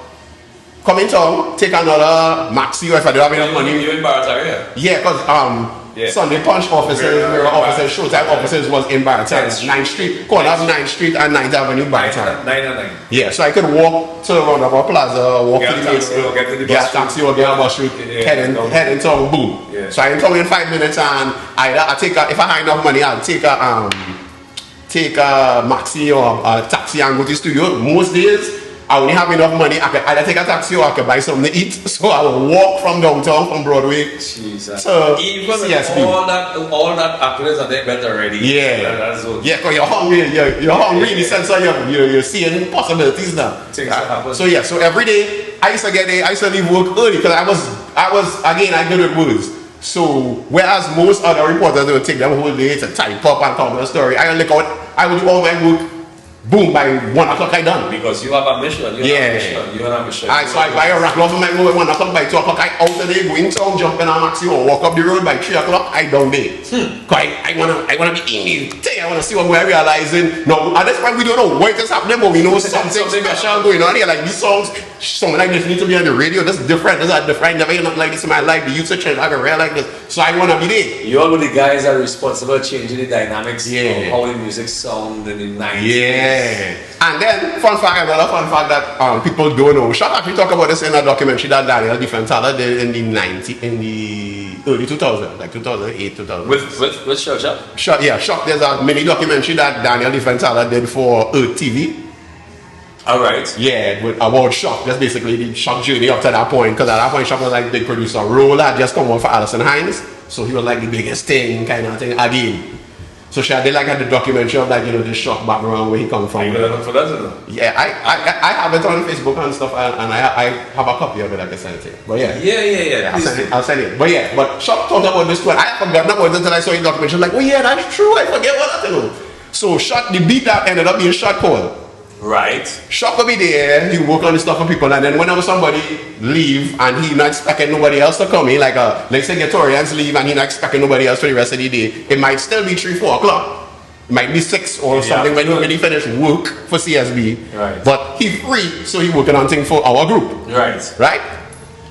So the beat that was supposed to be Shot Call, he built that thinking is for us. When I come, I can write something to it, it will be a little dancehall vibes for we. And it just so happened that General Grant come in the room. I had just reached and he was no place for me. I was like, you that real bad, but before he could take all the notepad and start vibes and start right. Grant poke his head in the door, hey Shock, what's easy? But what Grant used to do, he used to turn around and be like, where are we it? So and Shock was already playing the beat, so Shock tried to stop the beat, but Grant done here already like, what's that? I watching Shock watching me like, oh crap. Yeah? Oh crap. So Shock was like, yeah, that's fucking something from a group there. Don't worry about that. I'm gonna take a play for you. And Grant's like, no, I wanna hear that. So Shock played 2 3 other things. He's like, that okay, but play that first thing. Shock played. He was like, Shock. And this used to work with Shock and Grant all the time. Grant would hear something that wasn't supposed to be for him and be like, Shock, I need that beat. Shock would be like, no, this is for so. And he'd be like, nah. That was the first beat where Shock was like, this is for my group. You cannot have this beat. This is for my group.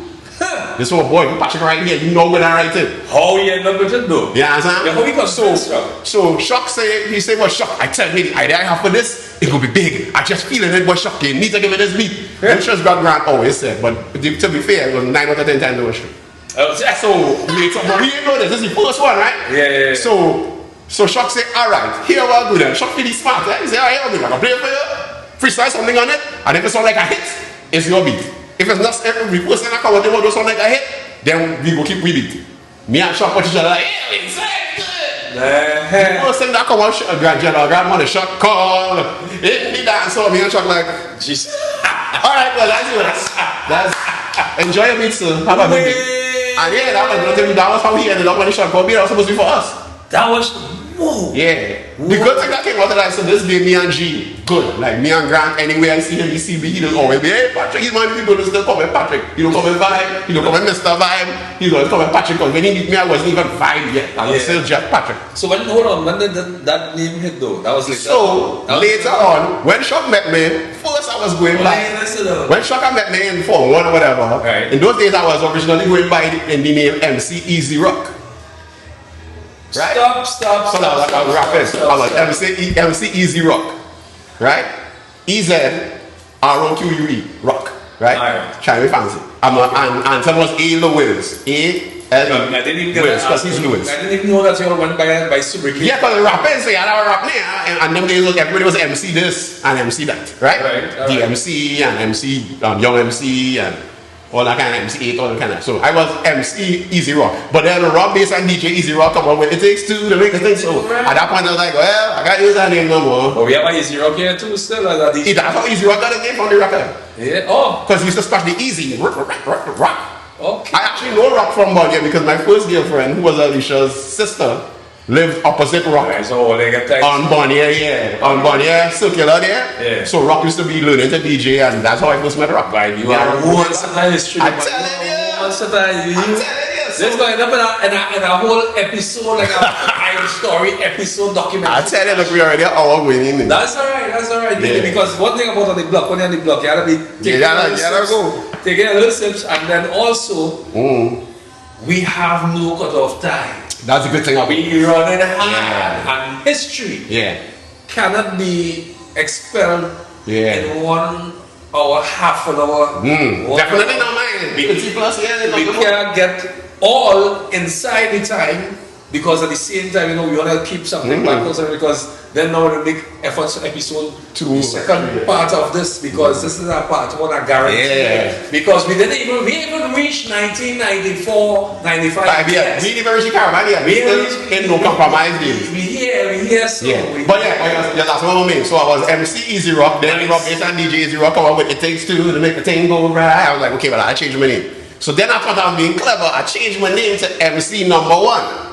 Then I dropped the MC stopped being cool. That's when MC Hammer just turned it into Hammer, and everybody stopped using the MC. Like old people think, we don't use MC anymore. So then I was just Number 1, which everybody was like, okay, cocky, really, name is a number. I was listening to a lot here. That's one of that time to the number thing was kind of popping, yeah. So I was Number 1. But then when I reached CSB, Shock was like, that Number 1 thing just sound too rappy, and you're singing, you're rapping, you're trying to really find a way. Yeah, it really sound like the entirety of what you're doing now. And at that point now, somewhere in the middle of all of this, Roman and Gavin started coming around the studio less. You know, Roman ended up doing other things, and he ended up starting to do jingles and star songs and different things. Gavin got like a job, like a corporate job. It's a fun. Yeah, so he was out. And so by that time, Marker now had joined the group. Who Marker? Mark Right? Yeah, Mark Right. Marker. I didn't want to actually tell him he should use Marker as his name, because KRS One have a song, My Philosophy. If you're a real rap man, you're going to know that. I think very deeply. Right? And in that My Philosophy song, we have a part where he says, and all the music drop on there is just a cappella, and it says, I need a pen, a pencil, a marker, everything I do it for the average New Yorker, right?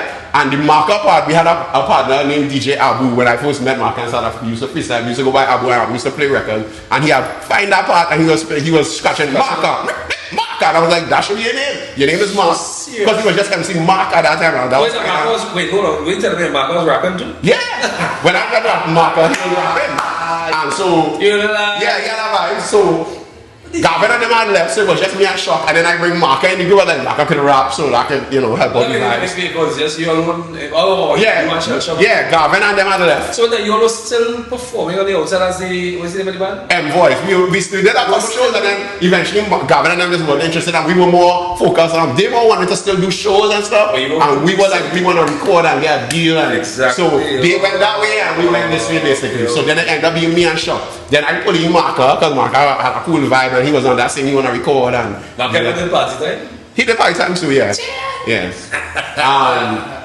By the way, folks, Marker ended up being, in today's time, Marker, for a long time, being a big producer and everything. Yeah, engineering. He mixes a lot of big records. He can build an entire studio from ground up. Yeah, we got Marker on Studio 3. Yeah, we was just there the other year. Younger brother of deceased, Itel. Rest in peace, Itel. So Itel, and again, that's all another story. That's another. Itel was in a big rap group, a historic rap group called Baseline, which was one of the biggest rap groups in the Fresh Fest days. In Trinidad? Yeah, it was Rock Crush Crew. Yes, and Baseline was the two big rap groups. Everybody looked up to them like one day. Actually, Rock Crush Crew, Baseline, and Awesome Force, so the three big rap groups in the Fresh Fest circuit. 80s days. Yeah, 80s, early 90s. Early 90s. Alright, so we don't really zone now. So boom now. Women and them leave, we bring in MC Marker, who then the name just ended up being Marker alone, right? We had another partner, MC Mark, a guy named Gerard Mark Chris Eulery, who everybody used to call Chris, right? And then he was just a line with us, he just enjoyed the studio and he liked hip hop and beats and stuff. So he was just a line and talent. Right. He never really wasn't going to be a rapper. He could really sing that great or anything like that. He just was like really like music and line with us, right? But then because whenever people see us, they will see me, Shock, Marker, and Chris. Right. And Chris too was the dressiness of all of us. He was a real style and fashion, real Jordans and baseball cap and matching. Pretty boy. Real pretty boy. He was the first person I know to pierce both his ears. Like he was a real swaggy. Nice. So because he was the dressy one, everybody he had to be an artist. Everybody assumed he must be an artist, and he always shocked at them. So he must be in the group.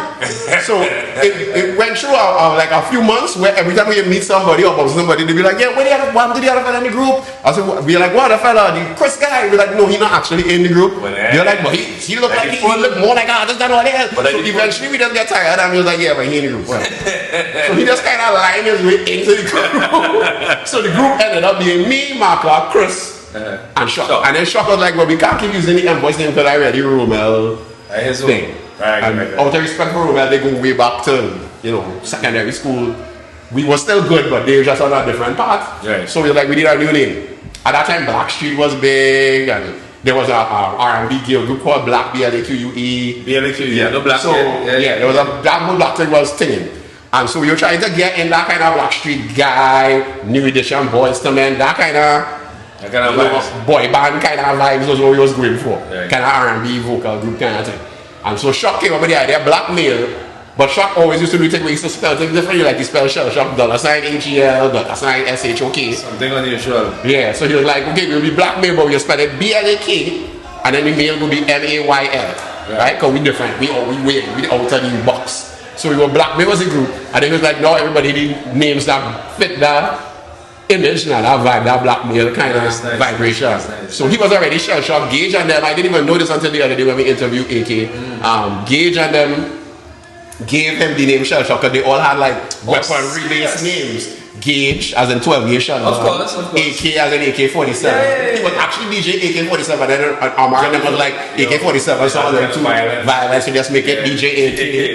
Right. Which his middle name is cool, so that works, right? And then Sniper D. And so Shock, they were like, he is like the deadly secret weapon, so he was Shell Shock. His name is Sheldon, so they make him Shell Shock, so he loses doctor, he becomes Shell Shock. So he was already Shell Shock with the other signs by this time, right? No Compromise had just come out, and he was like, we need, a different name. So Mark was already Mark, MC Marker, we make him drop the MC and we just Marker. Right. So Shock Marker. Chris used to listen to a lot of, he was into jazz because he was into like a track called Question De La Soul kind of thing. So all that kind of jazz sample and like Goooo, jazz, all that kind of thing. So he was like, I'll be jazz, but it'll be JAAZ because everybody doing weird smellings, right? And then I was like, I need something that, Shock was like, take your time and think of a name that when you explain what the name is, it will make people understand the totality of what you could do now. It could just be like he's a rapper, or he's a singer, or he's a chanter. It'd be like he's do all the things. So everybody at that time is to say, boy, you are real vibes. Tell that vibes man, come in the studio and sit down in a session kind of thing, because you are real vibes, keep the session hot and kind of thing. And he was just falling into any kind of style, he was just falling in that kind of way. I'm seeing this happening. So I was like, okay, vibe is a good word, but I need to spell it different. Okay, I'm going to VYBE, alright, we get something here, and then I came up with the acronym Versatile Young Black Entertainer. Oh, that's what Vybe? Yeah, so when I started that was what it meant, the acronym for Versatile Young Black Entertainer. Jesus. So this time I'm still 17, 18. Yeah, you're still young. Still young, I ain't 21 Yeah, years. you know. Right, this is still 91 into 92 you're talking about, right? You know some of the P-Fronts. Yeah, so both now is Blackmail, Ice Vibe, Marker, Jazz, Shell Shock. So that's the group, right? This is 95, you say? No, this is 91 going into beginning of 92. Also, that is... It's right after No Compromise came out, summer of 90. No Compromise is the album... Came out summer of 91. Out of Kiss Kitty. With General Grand Shot called Kindred, the Shanika Flow, Gatorians, Round and Round Champions, and Sister Run come with Sister Run featuring General Grand. And then they're going in now to 99. So that was a big... massive hit. It had run the place, everybody was saying General Grand Shot call ended up being on the Billboard charts. People, exactly, because what happened is that Maxi started changing names. Right. People started to align themselves around that whole session now. Yeah, that started a whole youth movement in the country. Everybody was excited. They used to have when they used to have concerts in the stadium with High Five and Chop Up or whatever. You're open for them? Those four would open for them, but they would get more flowers than the headlining act. Like people coming to see them, and then I guess we go watch High Five too. We ready here to see them, which was unheard of before that. 92 coming down here now when. So now beginning of 92, maybe right after Carnival, going into Lent 92, let me say, right? How the hell Blackmail come about? Well, that's what I'm saying. So we had formed the group, we got up with the name Blackmail right around that time, end of 91, beginning of 92, we had already. What was the idea behind coming up with that particular name? Well, as I say, they had like Black Street and the group called Black and that, the whole... So just because of the 4 males? Yeah, four black men, 4 black young men. Right. So that's what we are black males. That's what it was. And Shock was like, it sounds so, I called it like Black Street, you know, the boys, there was a lot of boys to men, there was a lot of male influence kind of group, and that's what we wanted to be like one of those R&B in Right On magazine and Backbeat. I think that's what we was aspiring to be. Blackmail boy. We were literally, because Shock's biggest inspiration was Teddy Riley. He was like, he always wanted to be like the Trinidad version of Teddy Riley. And then it just so happened Teddy came and recorded in the studio, so we get tied to Teddy, and he would have just sitting on sessions with Black Street.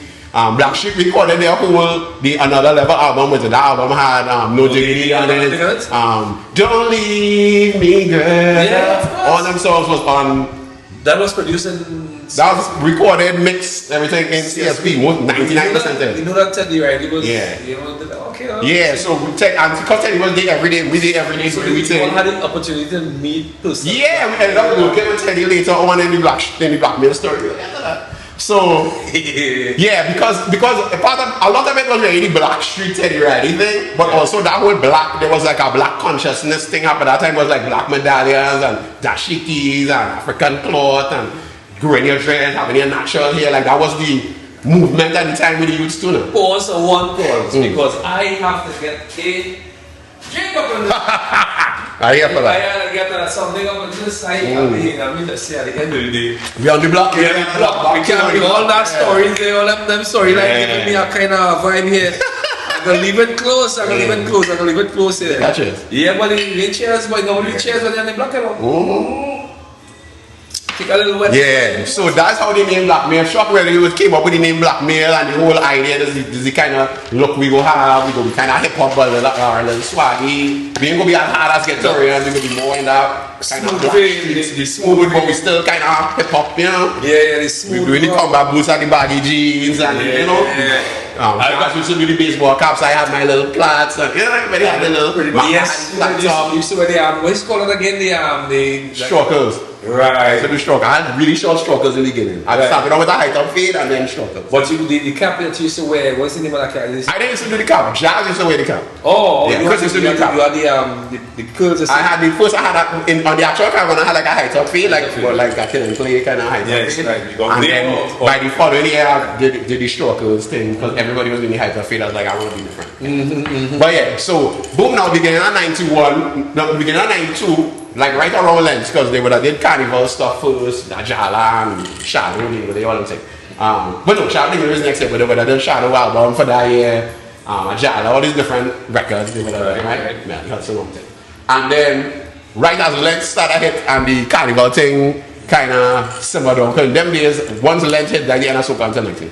Well, them days, yeah. Yeah, in them days. We didn't, especially for the youths, you say we ain't nothing about that. We as soon as I got done, back to the dance on the hip hop and the said no my love and you know what I'm saying. Oh, you all did any soca recording back then?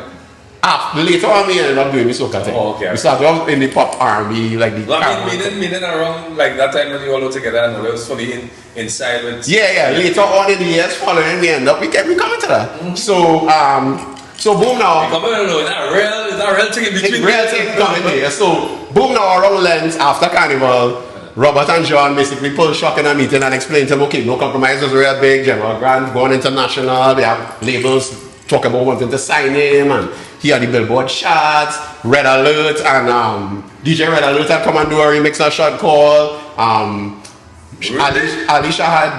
Shaheed Muhammad from Tribe Called Quest did a remix of it too. Really? Yeah.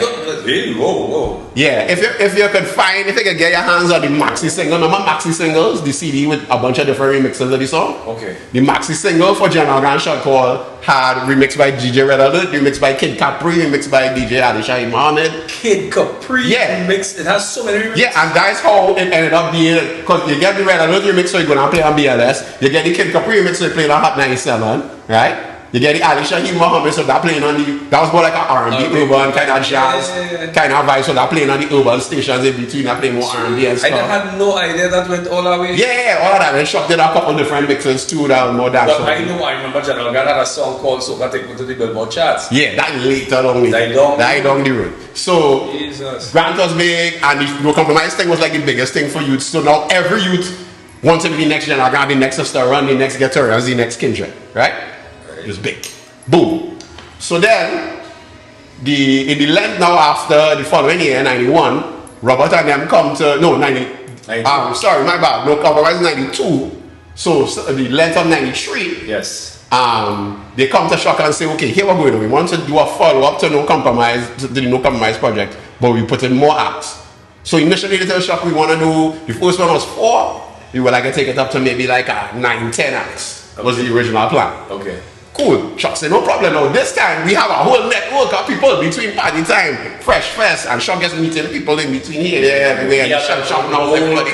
Everywhere Shock go, boy, Shock I hear a real bad thing too. I love No Compromise, I can chant it. So everybody even at Shock. Yeah, Shock have a whole network of people. We are rare people, right? So and then Get Your and still have like F1 and other people that they ain't bringing in yet that they trying to slide in, right? So Shock had a basically meeting with all the people that we know. So that was, I forgot to mention, somewhere between 90 and 91, Radio 98.9 launched. The first urban station. Radio, right? Radio. Which was a big part of making No Compromise. The big thing it was. That's the same year. Yeah. That's the same year. 105 launches, right? Yeah. So Shock already had the buzz because right when they was ready to launch No Compromise had not come out. So everybody was talking about the Shell Shock. So Chinese Laundry came in the studio one day to have a meeting with Shock and basically explained to him, yo, we're going to launch this radio station 91.9. We're going to start test broadcasts on this day. And we're going to launch the studio, And then they told Shock, we want to do jingles and stuff to brand the station kind of thing. So they gave us 98.9, the hit line, all the little tabs. That was you? And Blackmail ended up doing the hit line. 98.9 is the hit line. And me rapping on the thing and all of us doing like background vocals and whatever and Shock make the beat whatever, right? He kind of sample Rum Shaker and make it into a more Trinidad kind of. So we did that and a bunch of other jingles. One of the jingles was MD because they wanted like a boys to men kind of vibe. And my little partner Floyd, who I had known since our parents went, my mom and his mom went bishops together, so we know each other since we born. Right. And he had mentioned he had a little group in Trinity that used to sing and things. So it was him, a couple other fellas, Remy, who's now in Bunction, was part of that group. What? MBE, a group called Men of Distinction and Excellence, I think. Yeah, Men of Distinction and Excellence, if I remember correctly. They had an album as well, that's it? They didn't do an album, man. They just did the Caravan, that one song on the Caravan. But before that, the 98.9 wanted a bunch of different jingles to represent the styles that they would take. So they wanted a Boyz II Men type of a Motown Philly kind of something. So I had known MBE, it was a little like that kind of a cappella group. So they came and I wrote it and they just came and sing it, right? So we had met them. Edu Rankin did the dancehall thing because he had a big kind of raspy voice, almost like Buju, and Buju was blanging at that time. So Edu was like our local Buju. We did a chanting jingle with him. He did that, yes, right. There was another guy, Lyndon, who didn't end up on the Caravan for other reasons. But other reasons. He did, he just wasn't. He had something going on with work that he couldn't take. Right. And so yeah, we brought 102 WRSFM was a rap group, two brothers, Jamaki and P+P. They also did like a kind of Public Enemy, real hardcore rap, boom bap kind of boom, kind of 98.9, kind of real rapping thing. 98.9, that's some monster. Yeah, and them jingles, they started playing Launchy and Singles. They got so excited about the jingles when we delivered them that they started playing the jingles while they was broadcasted before they even launched. Yeah. So by the time they launched, the whole country had known the jingles like there was records. And people was rapping the whole song, chanting the whole thing. So everybody had no Edu voice, everybody had no my voice from rapping the blackmail thing. And like the hitline was the biggest one now. The hitline was the biggest. So the point where when they had the official launch of the stadium to start broadcasting and saying, they had a launch concert. You all were there? Yeah, they had a launch concert in the National Stadium.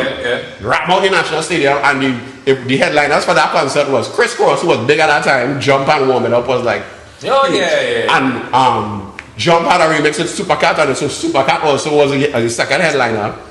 So the launch concert. Then Supercat and Launchy was tight from since. Yeah, Launchy and Supercat would have gone way back from them. So Launchy linked Supercat and Supercat played one to Jermaine to get Jermaine Dupree to get Chris Cross. So that was one of the biggest concerts in them days. So we get free backstage thing.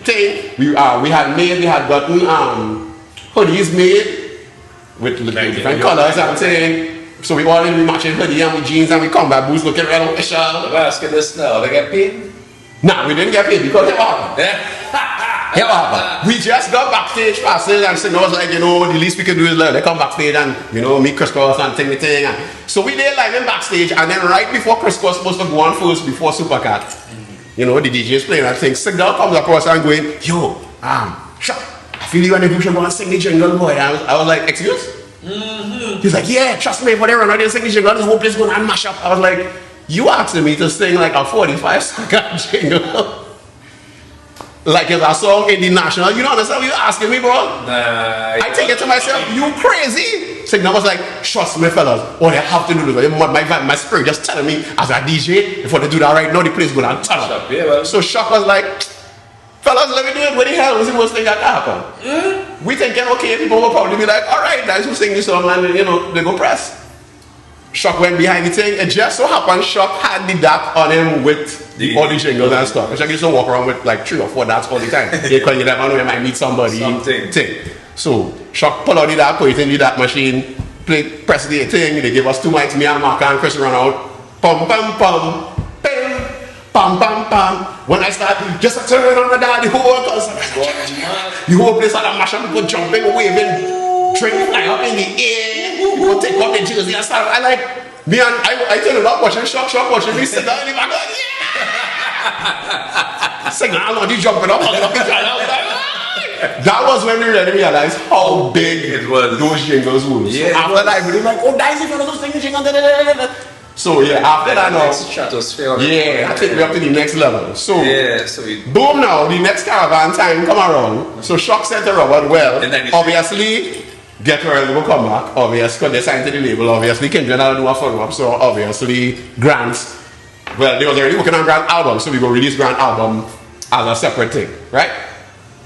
Kendrick go have a song on the Caravan, well, they didn't have the name Caravan yet, but sure, they have a song on the project, Get Well go have their song on the project, And obviously, if you had to put another group after that, it would be me. We now mash up the National Stadium. So Oh, Jesus, right. this is like May, June, somewhere around there, right? Not even May. This would have been this would have been Easter time, right? So, okay, so this is post. This is what, Post Carnival '93. 1993. Because the caravan is summer '93. Yeah. So post Carnival, Lenten, they tell us we're doing the caravan, but we're doing the project with the caravan. Right, that's it. Follow it. Easter was, if I remember correctly, was launch and concert, launch 90.9 official launch concert. But that's in 1993. Yeah. Right. So Border 5 launched in 91, 90.9 came after. Yeah. So because everybody at that time everybody talking black, so we automatically inside. They were like, yeah, say less. And then we're like, we had Edu, the chanting guy, we're like, yeah, he good to go to, he not audition, nothing. Then they were like, so it was us, Edu, 102 RS, WRS FM, and MD automatically in. Right? Cool. Then now, so that is 1, 2, 3, 4, 5, like 6 acts. We still need so far 3, 4 acts, right? To fill up the act. So Robert and them come with this right there. They go announce, they have a press conference and announce to all the media in Trinidad in the auditorium upstairs in the studio. Look, we're looking for new acts to join, Sister General Grant and Kindred and Guitarians and the other Kiskiddy acts, and we're gonna do more acts this time. So I'm looking for 3, 4 acts. Just a few acts. So if you think you're talented, you can come down to the studio on X day at X time. From I think it was from noon to 4 o'clock or something like that. Without consultation? Huh? Without consultation with you all or you? No, we knew about it, but like we just thinking, okay, we just need a 2, 3 acts. So we'll have auditions on whatever day from 12 to 4. We only have 2, 3 acts. No problem. No way. Again, we underestimate how big the thing is, right? So by the time 10, 11 o'clock, I coming down the road. I had duck out of work and to come down the road. I reached down the road about 10 o'clock, and when I jump out the maxi by KFC, by the roundabout, before it had line going quite past Royal Bank. Yeah, quite past Royal Bank down to where Pizza Boys is down there. Yeah. All from there, the line all the way up to the studio. And they like, all the way they're like, yeah, and they chanting and rapping and thing to one another, like, yeah, more than I can, yeah, but I'm not chanting. I just watching this line like, yo, we really underestimate this thing, Bad. How are you going to make that national announcement? They had auditions, they brought everybody in, they brought them all one by one, they tell the guard, let them come in one by one. People from all Grenada, people reach, but Superchild come from Tabakit. Yeah. I've been flying, take the ferry and come from Tobago, yeah. So what people estimated would have been there for that day? I know it was a lot. It was probably close to 100 people, like a lot of people. You see the line from... And the thing was, as we bringing in people, more people coming behind. So every time we take the line, people keep coming up until... So they was auditioning. They let us sitting on the audition because we mastermind the jingles thing. So they're looking at back there like, the shop group at they're really on the pulse of what's going on now. So they will give you a little feedback too. It wasn't like officially on the panel, but they feedback as youths. Because the whole panel older, John Food, who will be 30, pushing 40 in them days. Robert, who older. And him come back in. Jonathan comes up right through because he was the main, he was the head of the studio. Everything creative, you started to go through him before he even get to Robert. He started to come to John and say, hey, I have this, I want to put it out, what you think? And he would say, yes, no, fix this, change that. Right. He was like the last stop. And then Robert would just be like, sign this check so we can do. No, but on a real note, I mean, we're going on about everything. Yeah. I want to know what was the financial reimbursement or rewards for all of these things. In other words, the question is, were you all getting paid for this stuff? Were you all being paid for the caravan? Yeah, by working or doing everything. The caravan was a situation where they signed all of the acts for one song deal. Right. To just do that one song for the caravan album, and then they announced they were going to do a tour, right? And that's all they ended up naming it the Kiskiddy Caravan because like it had traveling show Trinidad. The plan was you started at Rima, Velodrome first. Right. And then you're going all over the country, going Barataria, around West. Right, but Palo Seco, San Fernando, we had one in Tobago. But it's tough. It's tough. I mean, I guess you all were, because of Shell Shock, you all were working on your own project as on the side. So all this time that you're doing all of this, 98.9, really whole 9 yards, you ain't getting no money in your pocket. The 98.9, Shock and Laundry organized a little thing and Shock got paid a little something and he break us off a little something. It wasn't crazy money, it was a couple thousand in them days and everybody get a little, maybe 1,500 or whatever. Well, I was saying, small money, but like... But again, at the end of the day... Again, so we did... It's one of those things where you don't know what going to end up happening. They never launch a youth station. We don't know what going to be. So but then again, Shock just kind of pull a price out of the ass and just like, hey, give me minutes. But I mean, at the end of the day, see the thing about it, why I'm saying this is because while all the glamour, the hits were there in general and the studio itself and everything like that, what was going on in the background now would have been a different story. But Shell Shock was the person who was actually doing all the production and everything. So I would imagine Shell Shock, as a guy, as astute as he was, he would have made his arrangement and stuff. But you all were doing background vocals for the artists. And so I end up now, because I shot man at times, I shot everything. So I end up doing backgrounds on everybody, helping people write, helping people who had writing, but it needed basically tweaking and editing. Like you might be a rapper and you might have a rap voice, but a rap voice is like 50 bars and you have to cut it down to 16 or 32. You don't know how to count bars, so I had to show you, well, okay, you're rapping from here to here and then you have to stop.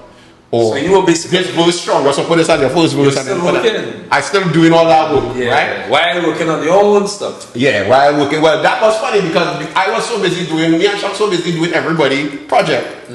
Right? Because like one act come in, Shock will build the beat for them, send them in the next room to fix up the writing with me, and then bring another group in and start building a beat for them.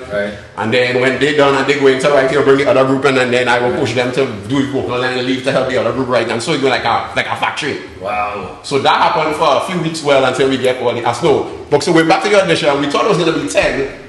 By the time it reached, it was supposed to be on 12 to 4, it ended up going 12 to 6 o'clock, sun going down, getting dark. These are kids, right? So it's under 21, under 18. So by 6 o'clock, Robert started to say, well, okay, we had to start sending these children home. So they came out and announced, okay, we're locking off for the day, but we're going to have 2 more days of audition because we still have plenty of them going all the way down the road. So we're going to keep auditioning until we audition everybody. If that takes 2 or 3 days, so it ended up being like 3 or 4 days of auditions. Which means more people started and then when that would more people started to come. So it was supposed to be one extra day, then it turned into 2 days, then it eventually ended up being 3 days, and the 3 days went until 7, 8 o'clock in the night, and ended up starting earlier the second day. Of course, early in the morning, down the road. So it was full days. So by the end of that, we ended up having 15 acts in all. 15 acts and then Shock added an instrumental, so it was 16 songs.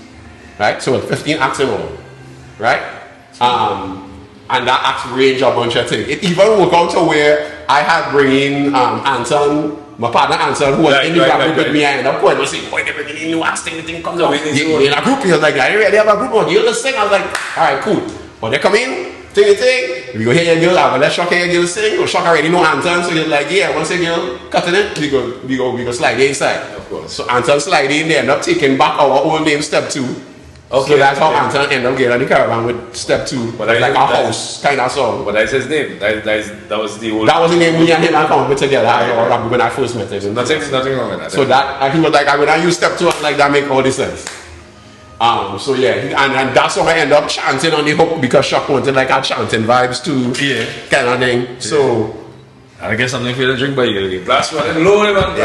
We're gonna nice. Oh, you so, got a little free plug there, so I don't know what time it is. So Step 2 end up coming here and so a lot of things like that happen where I end up somehow involved in the either doing backgrounds or helping write. Because you were the go-to guy for everything. Yeah, because I was Shock guy and Shock didn't have patience with people. So a lot of time he would just tell me, I want to more blah blah blah. He would go on to something else and I'd be like, what he mean by that is I guess it's because by default.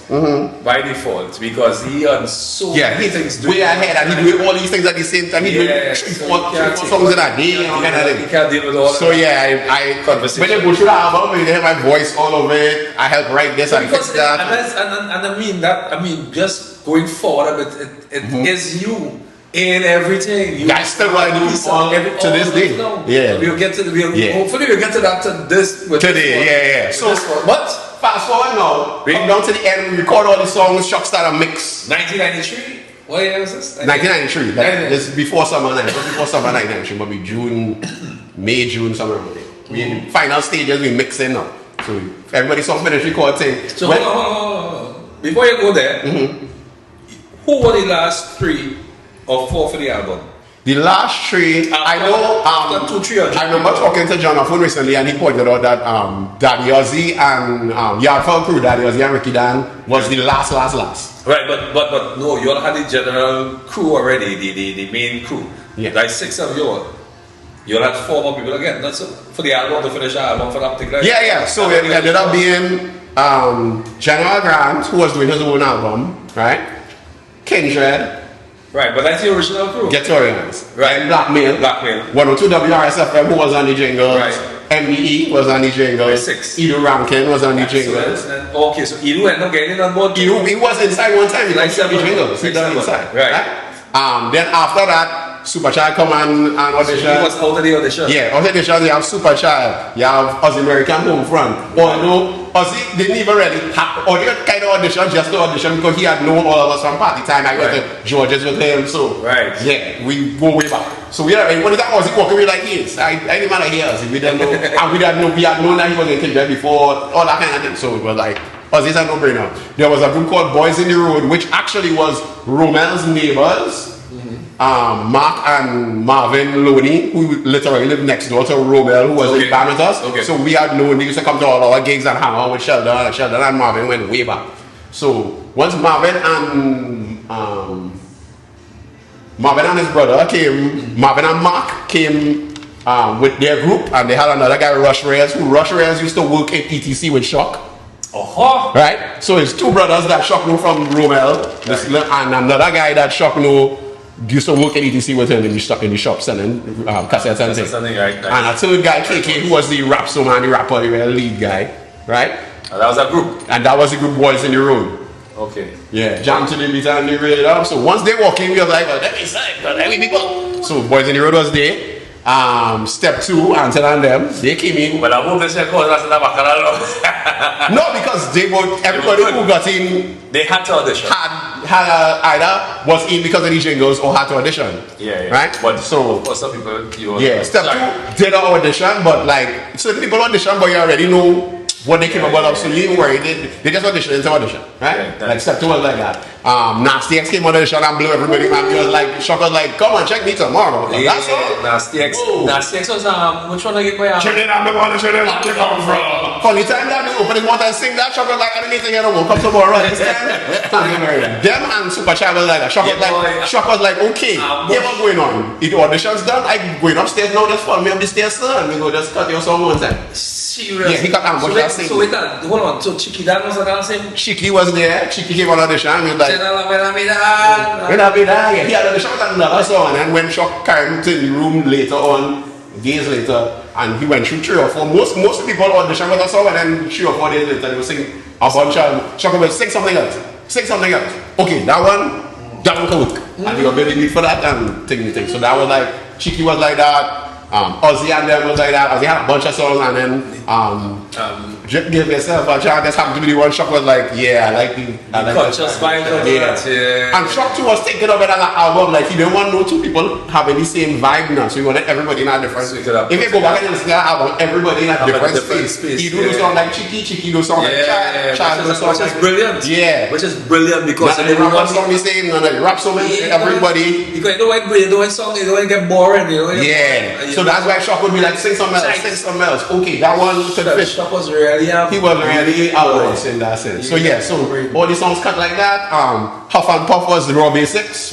Raw Basics mostly got in because they would like, nobody was like, oh my god, they can real rap, they can real chant or whatever, but everybody would have as the dance crew from party time. So John basically pulled them aside and said, okay, none of the songs on there was auditioning with really all that great, but we could always come up with a song that no problem. But if you're coming to perform, you can guarantee you're coming to do all the dance moves and make the formation and all that kind of stuff, and the guys are like, yeah, no problem. Yeah, Robinson was party time. They had won the dance category. That was bad. They used to form like the kind of formation, pyramids and bicycle. Yeah. So John was like, I want you to do that. I don't care what song is, but I need to do that. So that's how they actually got the caravan and more. John was more thinking show. Yeah. Because everybody is singing. Yeah, and then Shock and I kind of end up helping them come up with the puff song or whatever. So them, MD was already automatically in. I'm trying to think of who I'm forgetting. Yeah, and then late in the thing, Daddy Ozzy and Ricky Dan and walk in the studio and chant for John. And John was like, John called Shock on the extension upstairs and said, Shock, I have to go downstairs, add them to the list, man. Oh, sure. Shock was like, boy, don't get finished. Shock totally left. And then and John was like, well, don't say no until they hear the song. And they went upstairs and for the time they started dancing it up and they already had the dance and everything. Dance it up. Shock was like, alright. And he really was so they were last. And I think in the end, the last few was them, Superchild. Shiki was probably second to last to record. Yeah. Chiki, because Chiki, well, I mean, I think he died. Passed away, yeah. This is Chiki. Yeah, he died. But that was like Mr. Q brother. I know his brother was something. I think Q had play on the caravan too, if I'm not mistaken. He played music, so. DJ? Yeah, I think Chiki brother had play. Q. I think it was Q, and if I'm not mistaken, Mighty Crush too also played. Of the Bigo? I think so, yeah. I think he was here at the time. Damn! Yeah, I can't remember. I know, but I know Q, Morel Boy, when I started 105, I met Q just started 105 just before me, so myself and then Shami songs, DC Shami, and myself came in and we met Q there. Q, Gary Barrington. So the team there was, but coming back to the whole Kiskadee story, right? Fast forward, I mean that album was history, meaning it created history. Yeah. That album up to this day, that was another project where we knew it was special, but we didn't have any idea how crazy that was going to happen. Up to this day, right? There's a folder I have on my laptop. I can pull up my folder here right now. Yeah. That Kiskadee, and I still don't have all the songs from the caravan that was lashing, but I have the hits. Yeah. And I have a folder by itself. I can go into that folder and that Kiskadee caravan. I will run a whole session from start to this tune. You could flow all the way up. And you know what's the funny thing about this? Hear this crazy thing about that Kiskadee caravan session, right? Mix the songs come up in the BPMs and reach up to danger. Yeah. That is how bad that and the flow of the songs of this tune flow and with just a pitch and a pitch and a pitch, all them songs is go in. Yeah. Shock built it like that. Shock built it to play and build to the end. This could never be something normal because I remember Shock used to be a DJ too. So Shock was thinking of it from a DJ perspective. Listen, man, it is the creativity that went into that album itself, that particular album. Now the ones before, the year before with Distributed Flow and Sister Run and everything, right? Yeah. The tempo of those songs, the BPM of those songs, everything. Yeah. But you would have wait now to hold on. The only wild card in that whole zone there was Idu Rankin. Yeah. Right? Now, all the other songs, in from 91 into 92, it was everything would have mixed one into the next time. But you would have wait to hold the General Grant dog in the end. The both General Grant. So with me now, the I Love Short Call. Yeah. But my song, I'm hoping that this is part of the caravan, which is Pure Heat. Yeah, well, it technically is because remember, Shock was working on the Caravan album, but he was also contributing songs to what became General Grant album, Now Stand Tall. So on General album, in addition to the 15 songs and the instrumental, and the thing, the General Grant album, Shock already had Shot Call and he did a bunch of remixes. That one of them went on the album as a bonus track. But then also he had Pure Hate went on the album. My Chunkalungs went on the album. And there was another song too. My Chunkalungs, there was yeah, my Chunkalungs, there's another one. Oh Jesus. Was it about but yeah, he did a couple other songs that was big on the album too. So it was like and so at what point in time? So now we leave 93, we go up June. Yeah. Being scraping, we go down scrape 94, 95. Yeah. When did KMC come in on that? KMC, now what people don't often remember is people always get focused on that first Kiskadee caravan, the 93. Right. But there were actually technically 3 caravans. right? There was in 93. 94, there was a second caravan. That caravan had KMC was on that one. Magadan was on that one. Magadan was what by? Magadan was all the legacy down they talk about gun. It was like an anti-gun man kind of stuff. Right. He has always been that person. Kind of conscious, yeah. That was we were still Magadan. That's before he even do slow wine and pressure, so the song with Marshall and all that stuff. So Magadan was on there, KMC was on there. They had a little youth man who nobody didn't know at the time from the Hawkins, who went on to become a big deal by the name of Carrie Kill. Carrie Kill was on at the time he was Carrie Killer, and Shock was the one that said, well, short letter Carrie Kill because the killer thing, so gangster. And the song that Carrie Killer had on that caravan actually was a song called 3Gs. When Carrie Kill first came in and chanted for Shock and Shock's on the building beat, John came upstairs to hear it. Because he had hit this Carrie Kill from a real bad from look at that thing. So he come there, he song and playing for John, and John was like, I love this song, but that chorus, I don't think I can play on radio because the song was 3Gs and the new brand slang. God have me guidance and me gun in my hand, and John was like that. I love this song, but that can't play on 98.9, bro. So he ended up changing the gun to Buell, which carry real fight up. You're like, go there fighting, don't need to get to youths and all the kind of experience. That kind of militant. Eventually he kind of went with it because he was, he really wanted to be on the caravan. So we going down the road, right? So Carrie Kill was on that caravan. I'm trying to think who else was on there. But let me get back to something here, right?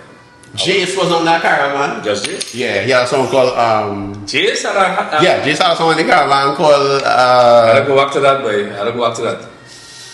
Blow it up. I blow it up right now. I blow it up. Watch the big nigga blow it up. Yeah.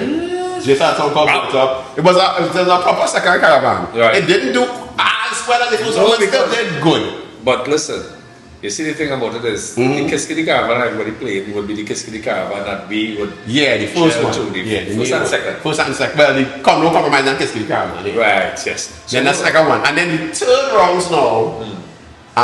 Then after the first caravan, before the second caravan, there also was the Kaiso caravan. Well, we don't know that part that and Shadow had bingo later, yeah, Shadow mix up. But we talking here now, and what I don't plan I don't plan this. I don't plan it because when you're on the block, we just rolling with the vibe. Yeah.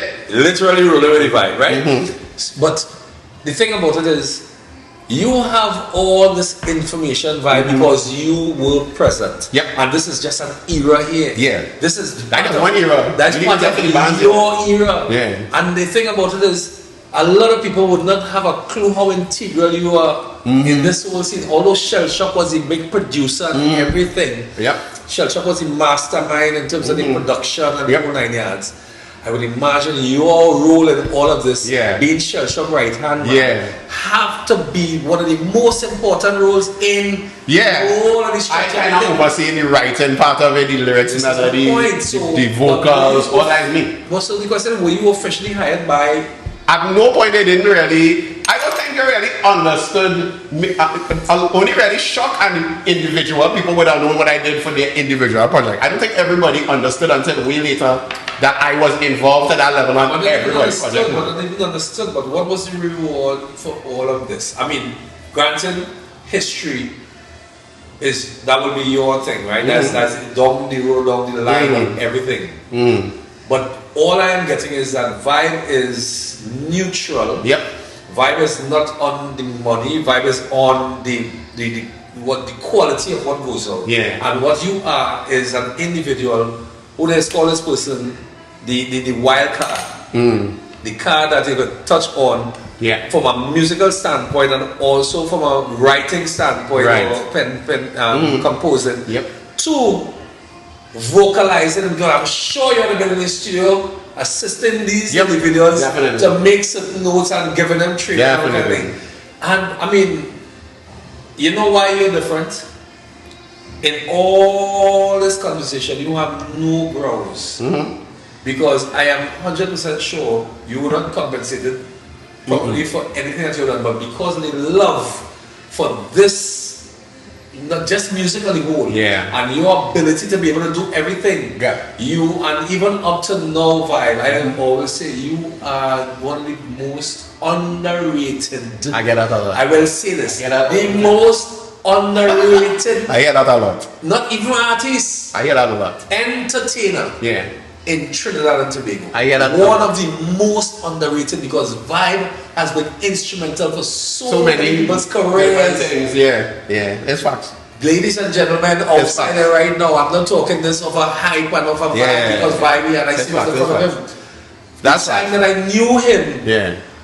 when we spoke about back then, when we spoke about, because the interview now that we had initially was with Andy Stevenson. Yep. Now I'm going forward and Yeah. Because I want to Yeah. get to the Blackmail album. Yeah.